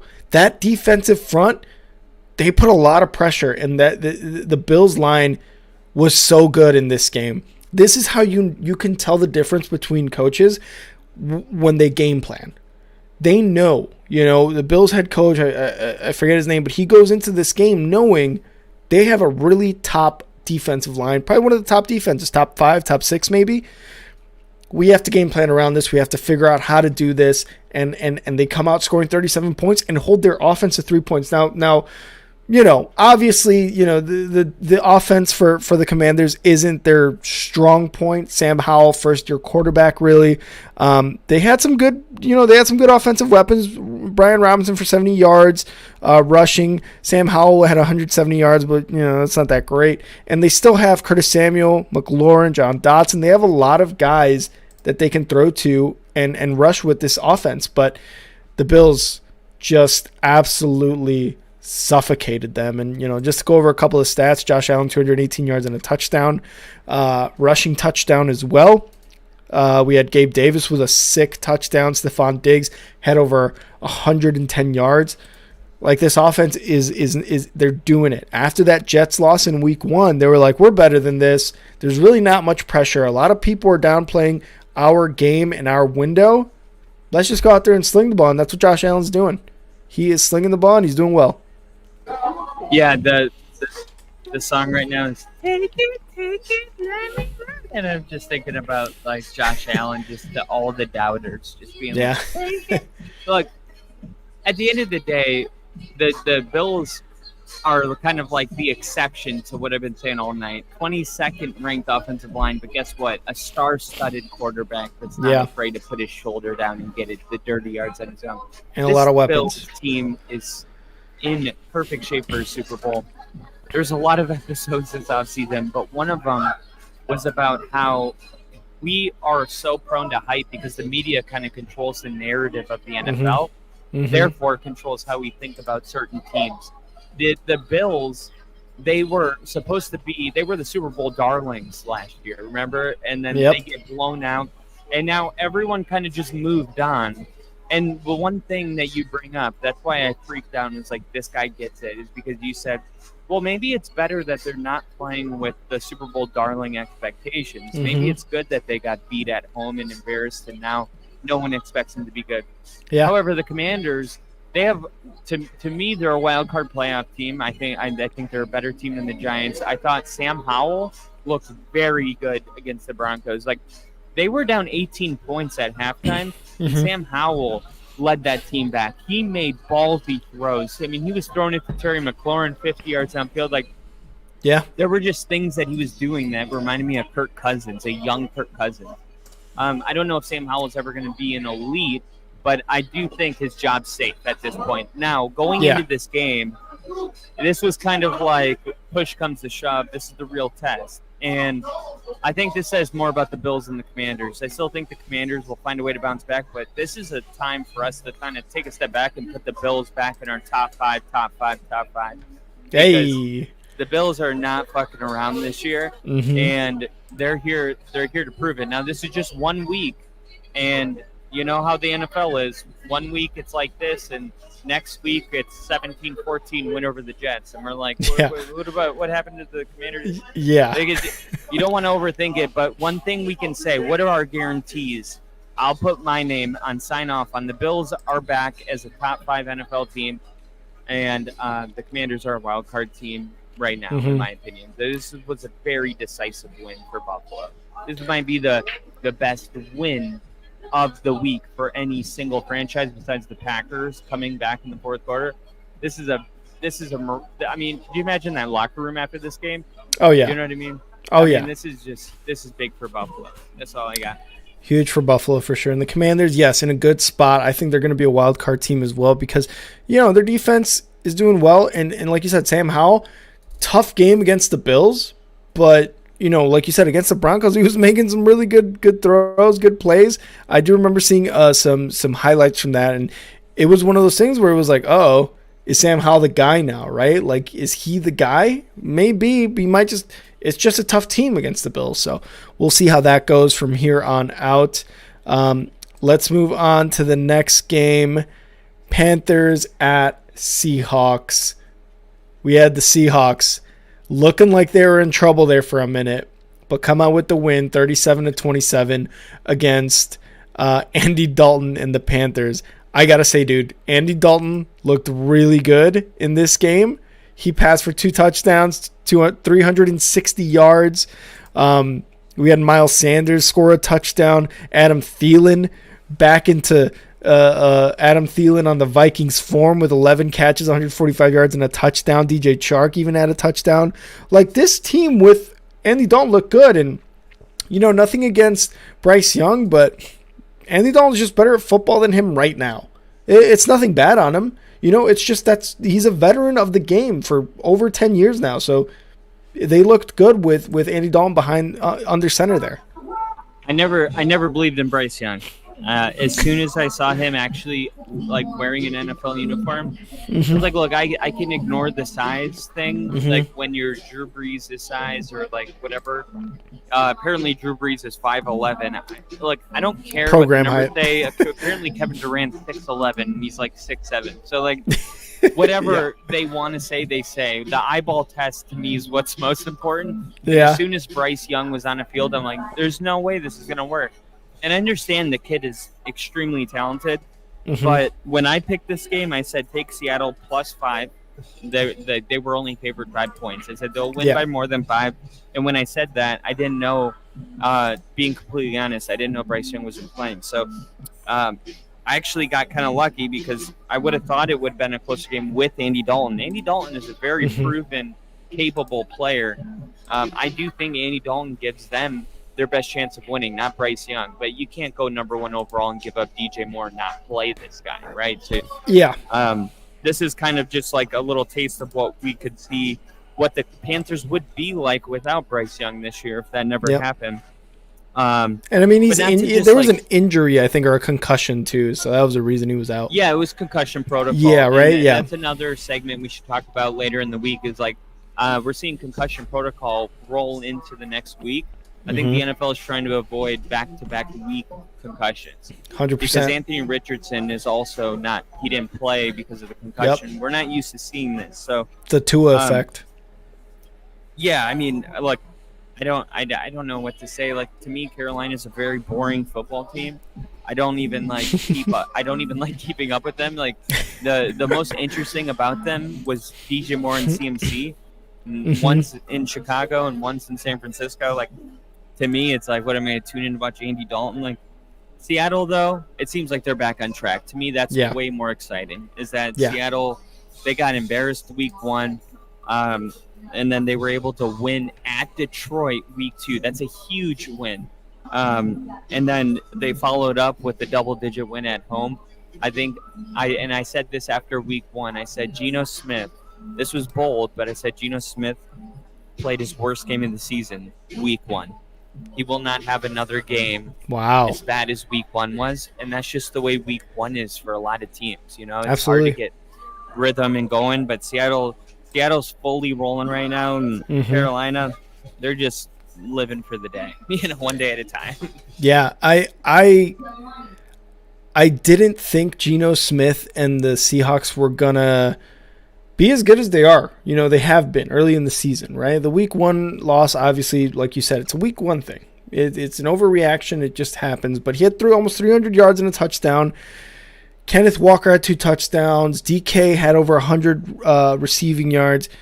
Like, the Seahawks are legit, man, and they're going to be a very good wild card team. I can't see them taking over San Francisco because San Francisco is just an insane NFL team.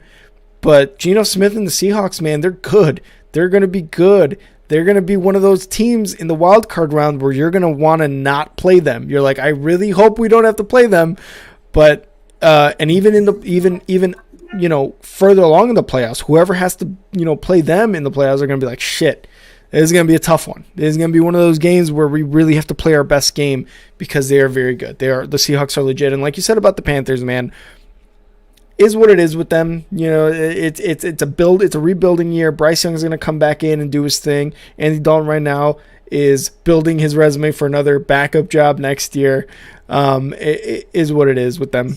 Yeah, and I don't ever want to be the guy that's got a football podcast that goes on record saying that there's nothing exciting about the Panthers. But, like, I got to say, for, like, even teams like the Commanders, the Giants, like, there's plenty of teams that I know won't win the Super Bowl that I'm very interested in watching.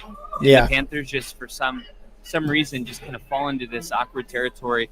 And they were kind of there. Like, I know they had Jake Delhomme back in the day, and then Cam Newton made him exciting. But, like, it just seems to me that this team is just not a very exciting team to watch. And I think, being honest about that, I think a lot of people would agree with us. So 100%. It is what it is. Maybe better days ahead. But, I mean, hey, they scored 27 points. So they did.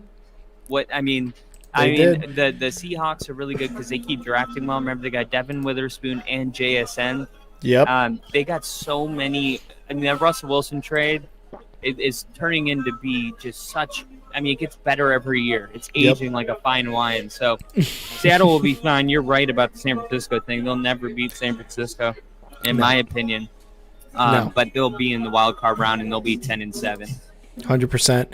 Let's move into the next game. We've got the Cowboys at the Cardinals.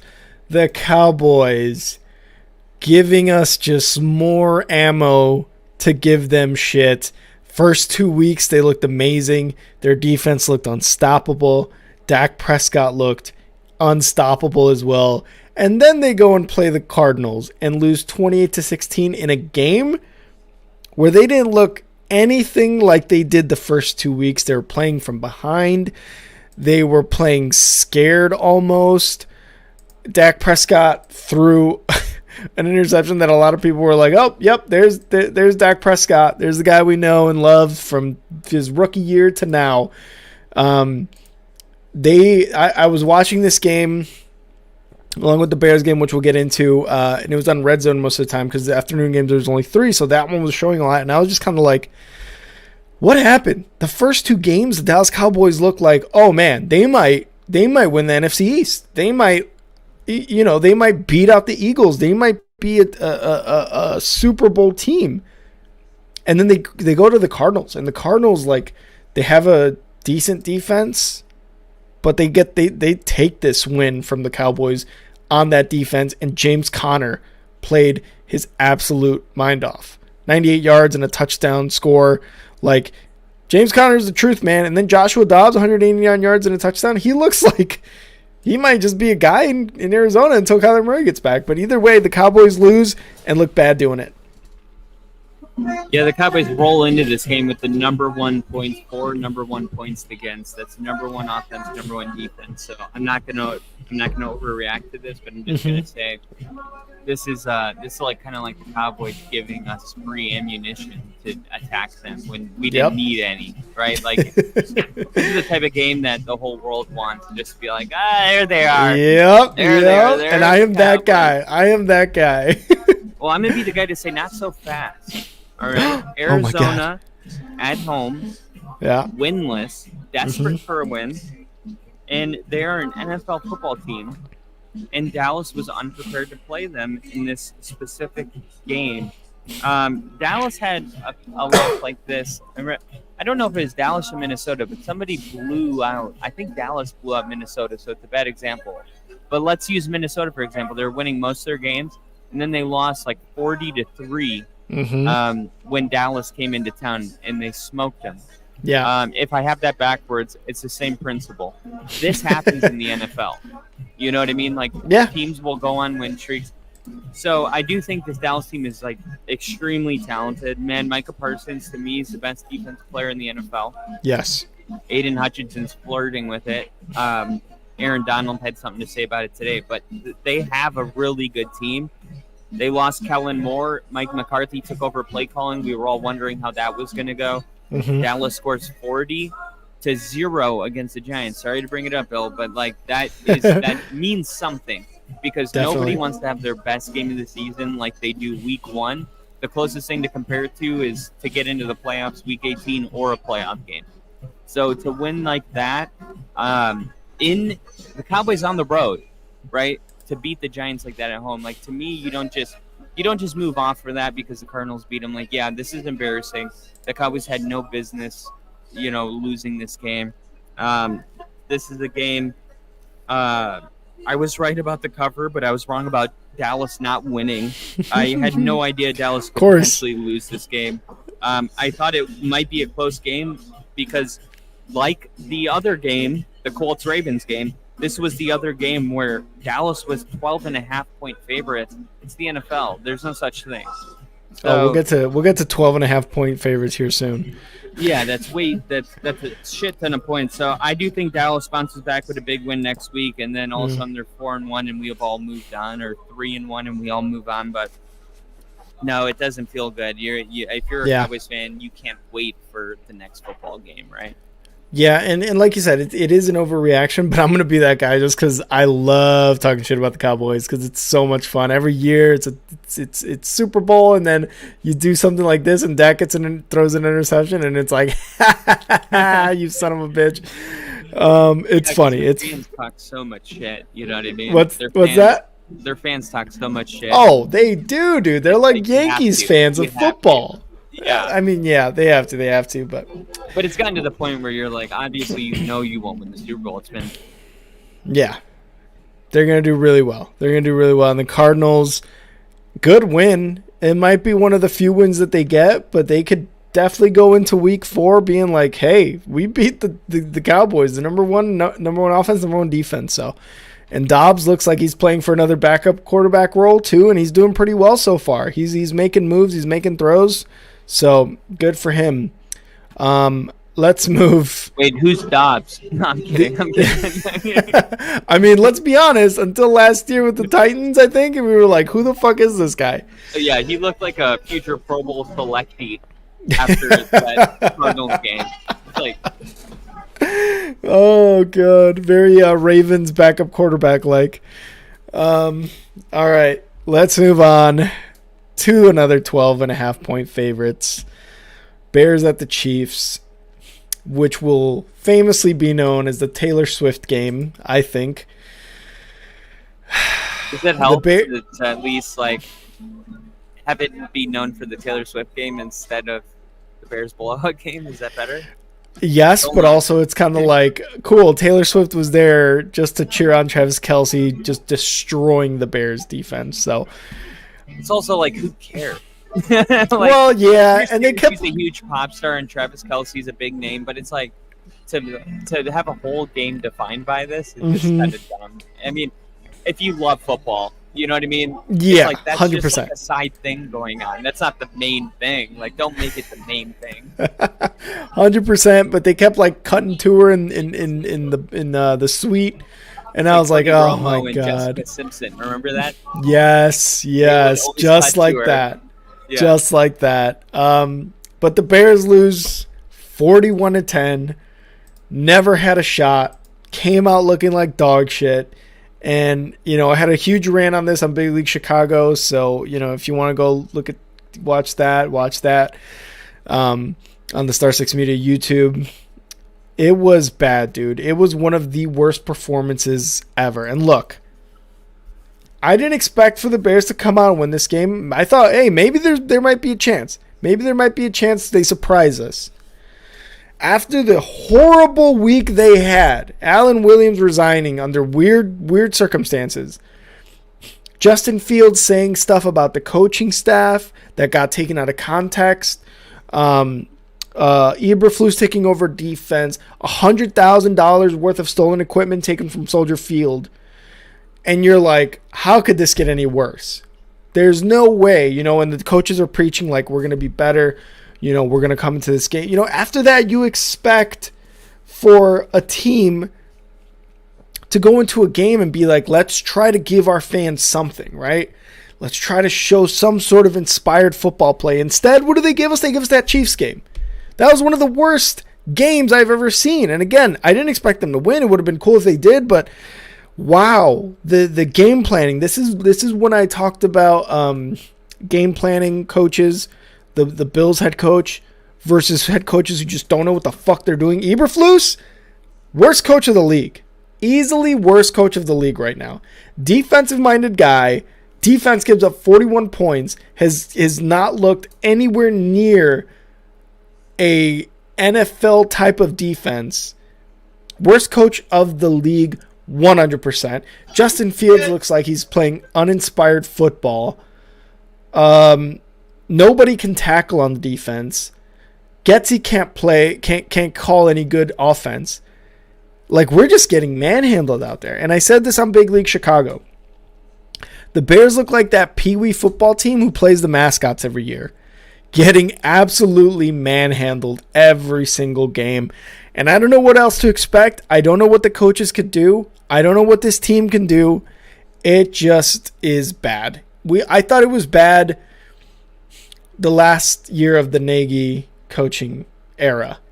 I thought that was bad. I was like, man, it can't get any worse. I thought it was bad losing 10 games in a row last year. But we got the first pick out of it. I kind of knew what was going on, and I was like, whatever. The offense, at least, Justin Fields in the offense looks competent. It's scoring 30-plus points every game for like 5 weeks in a row or something. I was like, we can have something, right? Nothing. You go into week 1 against Green Bay looking like just a pile of dog shit. You go into Tampa and you make Baker Mayfield look like Tom Brady. And then you go into Kansas City and Mahomes is going to be Mahomes. He's 2-time Super Bowl winner, MVP. He's going to be a Hall of Famer one day. But you don't even put up a fight against these guys until garbage time. I don't know how much longer I can go with football like this, dude. That's 13 losses in a row. At one point, I know you do, and it sucks because like we're both on this. Who would have thought 2 guys starting a football podcast and they have the 2 worst teams in the league? I just don't know where they have to start on on doing anything. And that's kind of what I was trying to say earlier about, like, at least when you have a problem and you know how to diagnose it. Yeah. It's like, okay, well, at least we know how to make it better. Now, going into this offseason, all the acquisitions with DJ Moore and bringing in the corner or the safety or middle linebacker from Philly, Defenses, the defense was Buffalo's improved. linebacker. Mhm. I mean, you guys were like adding pieces, and it felt to me, it reminded me of the 2020 Denver Broncos when they drafted Jerry Jeudy and KJ Hamler, and Drew Mhm. Lock finished 4-1, and it was like, oh, we're loading up, Yeah. and then it never happened, and it was like, man, it's so weird to me actually, because I look at this game and I'm actually invested more than you would know because Justin Fields is my fantasy quarterback. So like, Yeah, Drew. I'm sorry. So like going into week 3, I'm like hearing Justin Fields like clarify his comments, and he's like, "Look, I would never, even if my wide receiver dropped the game-winning touchdown, I'll never say like that's him." And Justin Fields is kind of in the middle of this media week trying to like train the media to know, hey, don't pull my shit out of context ever again. And by the way, while I'm at it, he admits that I'm going to get out of my own head and I'm going to start playing my style of football, which is more instinctual. And that also let me know that Justin Fields has been listening to all the people during the offseason say he needs to develop as a pocket quarterback. He needs to throw. Oh, he's just a running back. That stuff was getting to him, where maybe last year when he would run the ball, he was like in his head, like inner dialogue, no, I got to prove that I'm a pocket passer and throw the ball. So to me, when Justin Fields said that, I'm like, oh, we're going to finally get back to instinctive Justin Fields. Because at the end of the day, as a Bear fan, do you even care if he runs for 300 yards and throws for 50 if you get the win or not, right? Yeah, at this point, it doesn't even matter anymore because just win. Last year, I'll admit, like, I was one of the guys that I was like, man, I wish he would pass more, but dude, it was like he's ridiculous. He's running 60-yard touchdowns.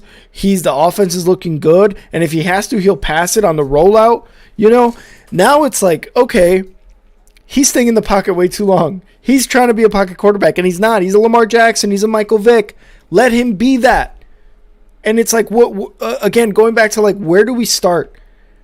I feel like, and I'll even throw Bears fans under the bus, I feel like no matter what we say, whenever that happens, we still talk shit. Hey, Justin Fields needs to pass more. He tries passing more. Why the fuck isn't he running? You know what I mean? It's like you can't have both. But also, like, where does this begin? Where can we start? Do we fire Eberflus? I don't know if that's really the problem. Maybe for the defense. Do we draft a quarterback next draft? I really want Justin Fields to succeed. I really want him to succeed. If you draft a quarterback next season, I don't care if it's Caleb Williams. He's going to run into the same problem because you guys have systematic issues right now that are like not about the player. There's a 100%. Reason that Kyle Shanahan can plug and play Sam Darnold, Brock Purdy, Jimmy Garoppolo. It doesn't matter. We're going to win because you have that. John Lynch is a GM. They just extended John Lynch and Kyle Shanahan. You can see what functional organizations look like. Yes. Like the Bears have, like, to me, this isn't even about Justin Fields. Like, it's almost one of these games that makes you go, whatever our issue is, it's like it's in our DNA, and we got to figure out like how to. Because right now it seems like you're getting personnel, you're getting players. Have you ever pulled weeds and you just pulled the leaves instead of the root? Yeah. You know what I mean? And it's like they just keep coming back, and it's like, how does Chicago get to the root of what their problems are right now? And to me, there wasn't a game this week besides the Denver game that I was more wrong about. I was wrong about the Bears upsetting. I didn't even say the Bears would cover. I said the Bears were going to upset the Chiefs on the road because I really did believe Justin Fields was going to run for 200 yards and go back to his older style of football. Yep. I can't imagine what you thought, but I don't know where to go from here, because if Justin Fields was going to go to his old style of football and this is the outcome, then like, what do you say next? It reminds me of when Denver would, week 2, they would go in the press conference and be like, we will be better. And then they would get blown out week 3. Yeah. And eventually you have the players come in the press conference like, I'm not going to say that because, I've said that last week. I'm just going to let my play do the talking. And then they go out there and they suck again. And it's like there's nothing to say. There's literally nothing to say. Exactly. I just, like you said, it's a systematic thing. It's we have to get to the root of this because, like you said, it doesn't matter. It's just so tough to like even think about it. Like like Fields was inherited by Eberflus. Eberflus was inherited by Poles. Poles was inherited by Kevin Warren, our president of football operations. All these guys didn't want each other. They were just like thrust into the job. They're like, this is who your boss is. This is who your boss is. Blah blah blah blah blah. And so so on and so forth. Just like John Fox was with Ryan Pace when they inherited Trubisky, or when Nagy inherited Ryan Pace, and when they inherited Justin Field, and go so on and so forth. I talked about this again. It was just like it's insane, just how crazy this is. And I don't want to make this about the Bears because the Chiefs played their asses off. I mean, let's look at some of the stats. 272 yards from Mahomes. I think he stopped after 3 quarters. Blaine Gabbert came in, 3 touchdown passes. Isaiah Pacheco and Edwards-Helaire had each a rushing touchdown. Travis Kelce, 69 yards and a touchdown. Mahomes made sure to get him the ball for a touchdown because Taylor Swift was watching. So the Chiefs are the Chiefs now, man. It's that week 1 loss against, who was it, the Lions, I believe, that they played in week 1 that they lost, and we're kind of like, what's going on? This Chiefs offense is looking a little weird. It's not looking like they usually do. This Bears game was exactly what they needed to make sure everyone knew, again, season after season, we're still the Chiefs. We're still dominant. Travis Kelce is still a top wide receiver. And Mahomes and it shows, still. too, the defense of the Lions getting that week 1 win. It's like, well, now we know, okay, Detroit's defense is really good, and plus they didn't have Travis Kelce. It's like, seems like the Chiefs are really rolling now. They're very much rolling, especially scoring 41 points like that and bringing in Blaine Gabbert to mop it up. But that's what's up with the Bears. The Chiefs are rolling, and they're going to be rolling. But let's move on to did you have anything else? No, just the Loser Bowl next Sunday. Can't wait. Loser Bowl next Sunday. Make sure to tune in to watch me and Kyle just be miserable. So that should be fun for all of you people who love misery. Do you know this Diggs BTW 7? In the chat? I think Diggs, by the way, 7. What's up, G? What's going on, man? I think I remember him from last season. I remember the name, too. Happy to have you here, brother. Yeah, happy to have you back. Let's move on to Sunday Night Football. Steelers at Raiders. This was a rough one for Jimmy G and the Raiders. Get absolutely walloped by the Steelers. And look, the score is a lot closer than what the game actually was like because Jimmy G and the Raiders just getting pounced on by that Steeler defense. That Steeler defense is so good, man. And one of the things that I hate about myself is that I was like, Steelers are going to be 4th in the division. And they're looking like they're 2-1. They have a pretty good defense. And sure, Kenny Pickett and George Pickens and that offense isn't really rolling yet. But they've got some players on there, man. You know, Deontay Johnson still isn't there, but they've got some players that offense could really build off of. But their defense is really what's keeping them in a lot of these games where they're not getting killed. And that's exactly what they showed against the Raiders. Because Jimmy G, I mean, he's passed for 324 yards, 2 touchdowns, but had 3 interceptions, got sacked a ton, and is now in concussion protocol. So that's their defense is rocking right now. Yeah, I think this game kind of felt like 2 teams that were playing each other in a very similar place in the NFL. Mm-hmm. It was very intriguing. I chalked this up to give me the best coach on primetime. That's the Steelers, but. Mm-hmm. No, the Steelers had a really good offseason. They were embarrassed week 1 by the 49ers, but as you said earlier, the 49ers embarrass everybody that they play right now. Yeah. So, for the Raiders, I think winning week 1 at Denver was very promising. They were embarrassed by Buffalo, so it was kind of back to the drawing board when it came up to this game. Yeah. And the Steelers kind of just continued rolling, and it's really hard to win in this league week in and week out. And the Raiders find themselves at 1-2, but they're not in last place in their division. And the Steelers, I think, would be tied for first right now with Cleveland. Yeah. So, not bad. Not bad for the Steelers. Mike Tomlin. The way I see the Steelers team moving forward is I see them getting better, and I see the Raiders staying where they are. I don't see them being like a easy Yeah. win week in and week out. Hmm. But I do see the Steelers like just getting a little bit better each week. Like you said, that defense is really good, and if Kenny Pickett continues to develop as a really, he's a young quarterback, so he's a rookie last year. Yeah. Like, Yeah. we're still seeing a lot of growing pains and stuff, but they're getting wins as they grow, Mhm. and that's kind of, to me, what is really promising about the Steelers. And their running back Warren, Jalen Warren. Jalen Warren, their RB2. Hmm. I mean, they have the talent, Firemouth, the receivers. They just gotta continue to do what they're doing. They're getting good game plans together. They're winning. I Yep. think they'll get better as the year goes on. You picked the wrong year to go Steelers. I did. I don't think they win the division, but the Steelers are a playoff team, and they're a double-digit win team in my opinion. Really, double digit. I could see 10 wins. I still think, man, the AFC North is a hell of a division, dude. It is a hell of a division this year, and Best especially of with football. Best of it. yeah, I would 100% agree. It's the Browns are looking a lot better than a lot of people expected too. Deshaun Watson starting to really get into a groove. Kenny Pickett again, second-year quarterback, rookie last year, but that defense, like I said, is helping them out.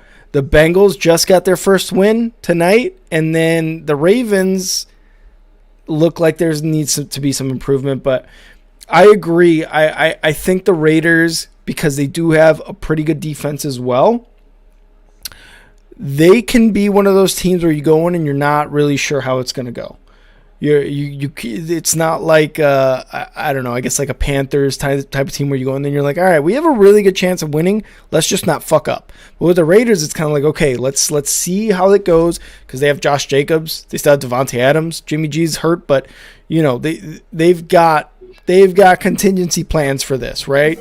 So they've still got really good players, and it's never going to be an easy win with them.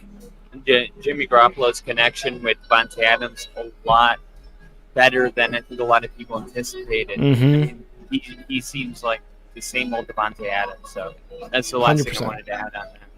For sure. We'll keep an eye on those two teams. Next up, obviously, we just saw the stream. I think you had Eagles and Bucks, or Rams and Bengals, but let's talk about Eagles and Bucks real quickly. Eagles come out with the win. I mean, kind of obviously, right? I mean, the Bucks, after destroying the Bears last week, they had some momentum coming into this game. Only managed to score 11 points. The Eagles, it seemed like they struggled a bit at first. Like if this was the Eagles of last year playing the Bucks, they probably would have steamrolled them like 37-10 or 37-7, something like that, right? But the Eagles struggled a little bit at first, but I think it kind of was that momentum from Tampa. That defense from Tampa was kind of like putting a lot of pressure on them. And it's just an NFL game. You can't keep that up for 4 quarters. Eventually, Jalen Hurts and this dynamic offense for the Eagles is going to score a bunch of points on you. And that's exactly what they did. They ended up winning, and now they're 3-0. Tampa Bay Bucks are 2-1. Jalen Hurts, 277 yards, 1 touchdown. Did have 2 interceptions, which is kind of a little bit concerning. But that kind of comes with how dynamic he is. Baker Mayfield, 146 yards, a touchdown and an interception. This is what happens to Baker Mayfield when he plays a good defense. He doesn't look like he did last week against the Bears. He doesn't look like Tom Brady. He looks like Baker Mayfield, a guy who's few years removed from being a starter with the Browns and has had a couple backup gigs and has had a couple games. That's kind of who he is right now. Yeah, it's a very humbling game for Baker Mayfield.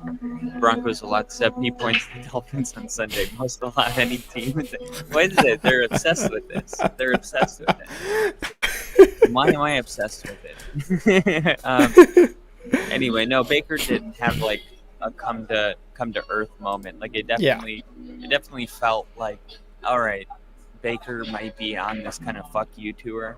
And then, quick matchup with the Eagles. I mean, remember the Eagles were on the road too, so the Bucks had the momentum, they had the home field, but it's just the thing about the Eagles, the press conferences all week have been like, why isn't the offense rolling? Why isn't the offense? And I just want to be the one person to be like, okay, we brought it up like 5 times how hard it is to win in the NFL. Yeah. This is an undefeated football team. Yep. Like, just stop. Like, this is a great football team. Seriously, like, Yeah. I would do anything to wake up and, like, the Eagles were my team. You know what I mean? It Like, would be nice. it's just a little kind of like, no, we should be winning by 40. It's just like, no, you shouldn't. It's the NFL. It's hard Yeah. to win. Yeah. And your defense is playing very good. DeAndre Swift looks like if they wanted to feed him 99% of the snaps, he could be the leading rusher in the NFL behind Mhm. this offensive line. I think Jalen Hurts is the second best quarterback in the NFL behind Mahomes. Like, there's nothing not to like. This offensive line is still the best in the league next to Cleveland. Like, Mm-hmm. if you're like just an Eagles fan, like there's nothing that you need to work on. So like, don't complain. You know what I mean? Like, you're Yep. winning your football games, and the Eagles are going to play the 49ers in the NFC Championship. We're just waiting. You know, just like last year, we kind of knew at the end of the season, in my opinion, you know, maybe the Cowboys, but there's not too much of a mystery of who's the best in the NFC. And it runs through the Eagles because they're the NFC champions. They're the ones winning it. The 49ers, I will put them at number 2 because that's just the way it has to go until they. Yep. The 49ers or the Bucks, just they're not cut out to play a game like this yet. I mean, you could be happy about what they're, but they're never going to beat this Eagles team. They weren't. No. It was a tough. It was gonna be a tough game for them, regardless. Like you said, it's a humbling game for Baker Mayfield and the Bucks. It was kind of expected, really. And I feel like people looked at this game and were like, "Really, the Bucks against the Eagles on Monday Night Football?" But it's also a doubleheader. But DeAndre Swift, like you said, man, 130 yards. I remember I had drafted him in our fantasy league because I had a feeling he was going to bust out. And then people were talking about Gainwell, and I'm like, okay, but DeAndre Swift's a more proven back in the league, right? Like, the stuff he did in Detroit was still pretty impressive. Traded him for DJ Moore. DJ Moore, not bad so far, you know, for 3 weeks. Not terrible, getting me, you know, upper teens, low 20s. But, man, I would really like to have DeAndre Swift back. Like I picked him up. Yeah, I know you did, because fucking Andrew dropped him. I'm so mad at that. Like, you traded for him, then you dropped him. Whatever. I know. Once I saw Kenneth Gainwell was out, I was like, yeah, I'll take him. And then A.J. Brown, you know, again, 131 yards, 9 receptions, still amazing. This Bucks team moving forward, 2-1. You know, they start off pretty hot. A lot of people were surprised with their start. They got, you know, they still have some good weapons. Chris Godwin, Mike Evans, Rashad White is doing really well. Baker Mayfield is meh. You know, he is what he is. What do they have? I don't think they have double-digit wins. Do they have an above 500 record in your eyes? The Bucks, no. Mm-hmm. No. Absolutely. Actually, the way I see the order shaken out is like the Saints and the Falcons are going to battle, and the Panthers and Bucks will be like 3 and 4. Yeah, I could see that. All right, let's move on to the last game. The one you just saw with Kyle and myself. I went in there for a little bit. Rams at Bengals. Not really something we expected. It was a very kind of a low-scoring game, 19-16. The Bengals do come out with their first one of the season. The Rams go to 1-2. Joe Burrow, not a great day. He had an interception, no touchdowns, about 260 yards. Matthew Stafford, 270 yards with 1 touchdown, 2 interceptions. The Bengals really just kind of like, you know, the only touchdown they scored was a Joe Mixon rushing touchdown. And the Rams had a touchdown in garbage time, really towards the end of the end of the game with Tutu Atwell getting that pass from Stafford. We talked a little bit during the stream about the Bengals starting off a little slow. You know, we had Burrow get hurt, not really play the preseason, but get hurt in, you know, last week, I believe. He wasn't himself, obviously, but I don't really think this is any time to worry for Bengals fans, at all. Joe Burrow's going to be the Joe Burrow he's been for the last 2 years, and they're still going to be very, very competitive, even in an AFC North that's a very tough division. Yeah, this was the Super Bowl rematch from 2 years ago. This is the first time that they played since then. So for the Bengals, How underwhelming. This was like a revenge game for them, and for a while, it was looking like, oh my God, we're going to end up winning. I mean, it was 6-3, and the Bengals had to kick that last field goal to go into halftime high. It was the Rams with the lead. So the Bengals, I mean, I didn't understand a lot of the play calling going on from Zach Taylor. They threw the ball 31 times in the first half, and they only ran the ball 7 times. Like, it's 3-6. Jesus. Like, I understand if it's 17-0, and you're like trying to, it's like, why are we neglecting? Not only are you neglecting the run game, but you have a tier 1 running back in Joe Mixon fully healthy. Like, why are you not running the football? I don't get it, right? So, some of the stuff that they were doing, like offensive line right now is ranked at 17. Remember, they added Orlando Brown. We talked about the Chiefs losing him at left tackle earlier today, but I think this Bengals team still has some jiving to do, and I think one of the storylines that's not being talked about a lot, and this was kind of like Josh Allen last year with his injuries, was people are like, Josh Allen's not playing really well, but no one really knows how much pain he was playing through, because the way the fans see it is like, if you're playing in the game, you're good to go, and if you're not, you're hurt. But the reality is that hurt players play in the NFL. And some of the throws that Joe Burrow is making, you could clearly tell his right leg, that calf strain, he couldn't plant his leg, and he was underthrowing balls. And I tell you, Joe Burrow's not healthy, but the Bengals are able to win against a Rams team that's kind of on a hey, we're not the Rams we were last year, we're the Rams we were the year before kind of a game. This wasn't. I'm actually watching right now inside the Bengals locker room. They were turning up after this game. So the Bengals got a really emotional victory. I mean, it's their first win of the season. They're at home. This was against the team that beat them in the Super Bowl. I can kind of see this being the turning point for the Bengals. No surprise it happened at week 3. This is kind of the MO of the Bengals. So. Yeah. Must be nice to have a win this year. I would really like to know what that's like. All right. Well, that was the week 3 recap. And, it's great to be back, guys. I just want to say, I've been reading the comments from Bill, from Steve, from KC, and even Ginger when he was still here. Diggs and Ben Shelton. Thank you guys for being here. And yes, Ben Shelton, bro, is at the bar right now. We kind of wanted to get through this. It's been a little bit over 2 hours now, so we didn't share too much of the comments, but I'm kind of rolling back into this, so you got to give me like a couple weeks. I feel like Joe Burrow and the Bengals. You got to give me a couple weeks to really get into rhythm here, and then start. But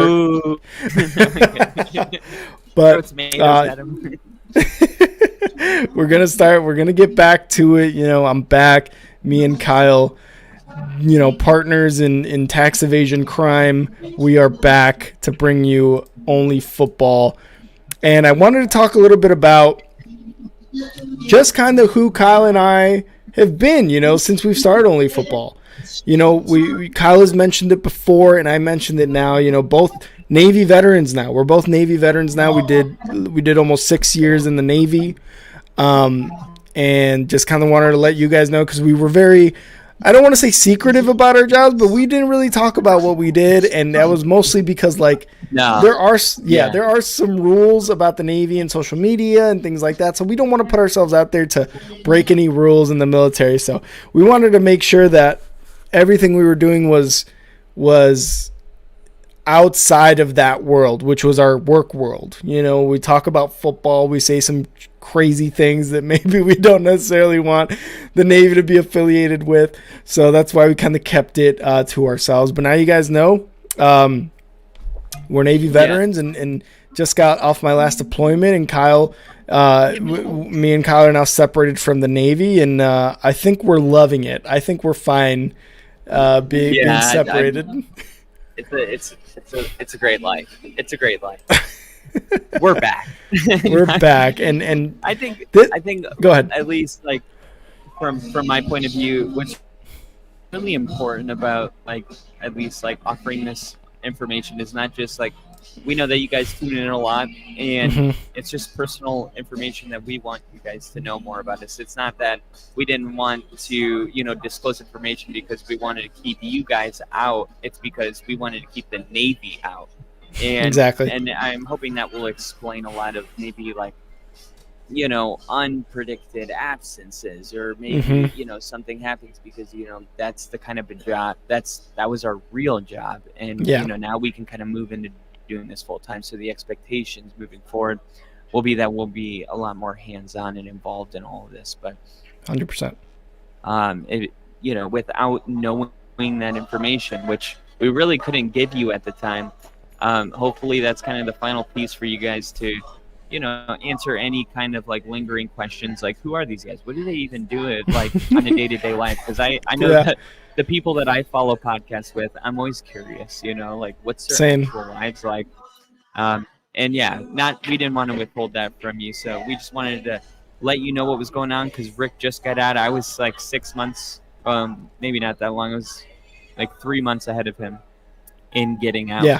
So we're both kind of like getting out, which is a whole transition on its own, but you'll be seeing a lot of us now.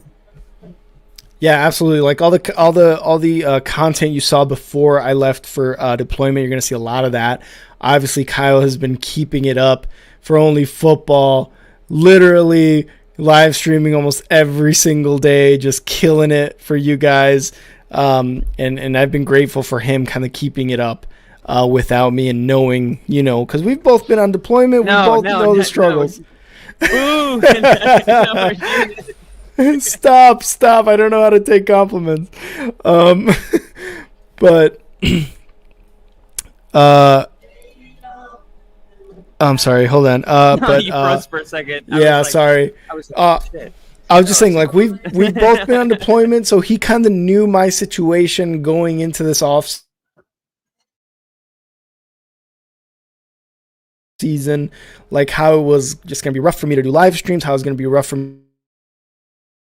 me to do content, and we all, oh, did I freeze there?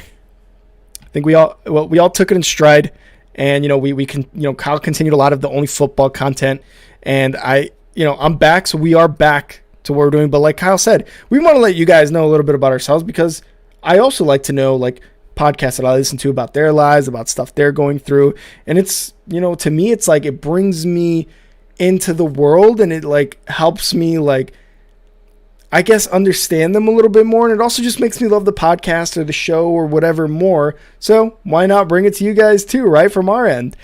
Because we do have a really great following with a lot of you guys that are in the comments right now, and we don't want to like take that for granted and not address certain situations. So it's been great to be back, and it's even better to watch football and live stream it with Kyle and talk about football with Kyle. But a lot of like Kyle said, a lot of what you saw before deployment, it's gonna be back. You're gonna you're gonna be seeing my face after Bears losses, just pissed off. You're gonna be seeing us live stream games. You're gonna be seeing us just doing all sorts of crazy stuff that we love to do about the NFL. And I'm just glad to be a free man. Be back. Yeah. What'd you say? A free man. Oh, that's man. funny. Yeah, man. Absolutely. All of that and more. Next week we'll probably have a 0-0 tie in the Chicago Broncos game. So oh god. Just keep that in mind, and as long as as far as like this kind of community, I like how you guys all you guys like Bill has been open with me. He's got it right here in his comments. Yep. I just saw that. Had a medical issue going on, and I just, as much as I appreciate being able to tell you guys about our life, like I want you guys to always know that this is a safe place for you guys. If you ever have anything going on in your personal life, feel free to always send me a private message. Like, one thing that's cool about this podcast is it kind of builds the community. Yeah. And we want to take care of each other. You know what I mean? It's not just we're literally called Only Football, but we're not only football.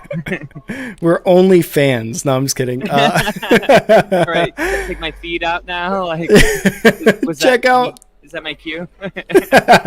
Do it. Take the tank off. But yeah, and it's crazy because like one thing that I've noticed too is like when I listen to other podcasts, when I watch other shows, it kind of just like takes me away from reality. It kind of just like zones me in, calms me down, you know. And I feel like if we can do that for somebody, that's great. That's awesome. If you guys could tune in and like have a laugh with us, Ginger, you know, have a drink with us, Bill, have like, you know, laugh at us, Steve and Casey just laughing at us, making jokes with us. Like, it's always great to me to be like, I know that they tune in all the time and they like to hear us talk shit about the NFL, talk shit to each other, talk shit about other teams, and also just be overall entertained and kind of have, like Kyle said, that community. So it really does mean a lot to us. I told Kyle before we started this show that I wanted to take this time to talk about ourselves and really just let you guys know that we appreciate all the love you've given to us over the last year now, because it would be difficult to continue doing this, even though we love football so much, without like that community and you guys in the chat right now, you know, constantly giving us support. So we wanted to take this time to really say we appreciate it, especially, you know, after the deployment and my absence for months. And the last thing I'll say too is like, as much as, you know, I'm always an open DM if you guys have anything going on. But Same. One of my favorite thing is to see you guys in the comment take care of each other. You know True. what I mean? Because it's not just our community, it's your community too, you know, and you guys, you know, having each other's back and stuff like that. Like, to me, that is what satisfies me more than like, oh, we crushed our podcast today. It was like, hey man, we got a group of people out there that feel like they belong somewhere. And that to me is like way more rewarding than, you know, the football side of it. I mean, we love the football side of it, don't get me wrong. But yeah. You guys in the comments right now, and the way you guys are lifting each other up, that's what our channel wants to be about. 100%. And get ready for more of us. We're going to be bringing you just a lot of, just a lot of entertainment, a lot of content, a lot of feet. As Kyle likes to point out. I'm sure Steve is excited. And I want to be able to make, you know, my setup. Obviously Kyle's doing like the cross country stuff, but I want to be able to make my setup a lot cooler too. So I'm going to be experimenting with new setups as well. Going to be moving sometime soon probably as well. I don't know when that is. Who knows? So there might be a transition period. Don't worry, Kyle, I'm not moving out of Washington State. Sorry. But there will be a transition period as well. But, you know, we're going to be bringing you a lot of cool stuff, and we hope that you guys stick by us while we're doing all this stuff and support us like you have been. And again, just appreciate everything you guys have done. Steve, always a pleasure to shoot the shit with you guys. Same, brother, same. So as Kyle is getting asked about playing more music, they think he's the DJ, I guess, still. But again, just wanted to say that. And Kyle, do you got the chives? Do you have the chives? It's been so long. Chives. What are the chives? You got chives. The one thing I wanted to say about the Cowboys loss that might be a little more concerning to just marinate a little bit as you think about this moving forward is we kind of laughed about Trevon Diggs like in the last couple years. You know what I mean, getting burnt. Kind of like how we talked about Eli Apple a little bit. Like, oh, he was getting toasted for the Bengals. Well, one game without him, they're not looking too good. So let's just keep an eye on that. The Dallas Cowboys secondary may have actually lost a piece of their defense. That is kind of the difference between Super Bowl and divisional round. Oh, yeah. You know? So those are my chats to bring up since we didn't bring it up. Love it. Well, to Steve, to Bill, KC, Jinja, Diggs, BT Dub, Ben Shelton. Thank you guys for being in the comments. Thank you guys for being in the stream. Thank you guys for talking to us, for supporting us. Appreciate you guys always, as always, and I'm back, and I'm glad I get to say this. I'm glad I get to be in this thing again. Like it's so much fun. But as always, follow us at Star6 Media on Instagram, YouTube, TikTok, Twitch, and Facebook, and at _Star6 Media on Twitter. Obviously, you guys are on YouTube, on Facebook, on Twitch, so we appreciate you guys again. We're going to be available on all podcast platforms once again. And yeah, get ready for more content, guys. Get ready for more content. This is going to be a great NFL season. Kyle, as always, a pleasure. I love that you're the bar scene in the background. That looks so fucking awesome. So I know. I will see you later this week, bro. All right, brother. Pleasure. See ya.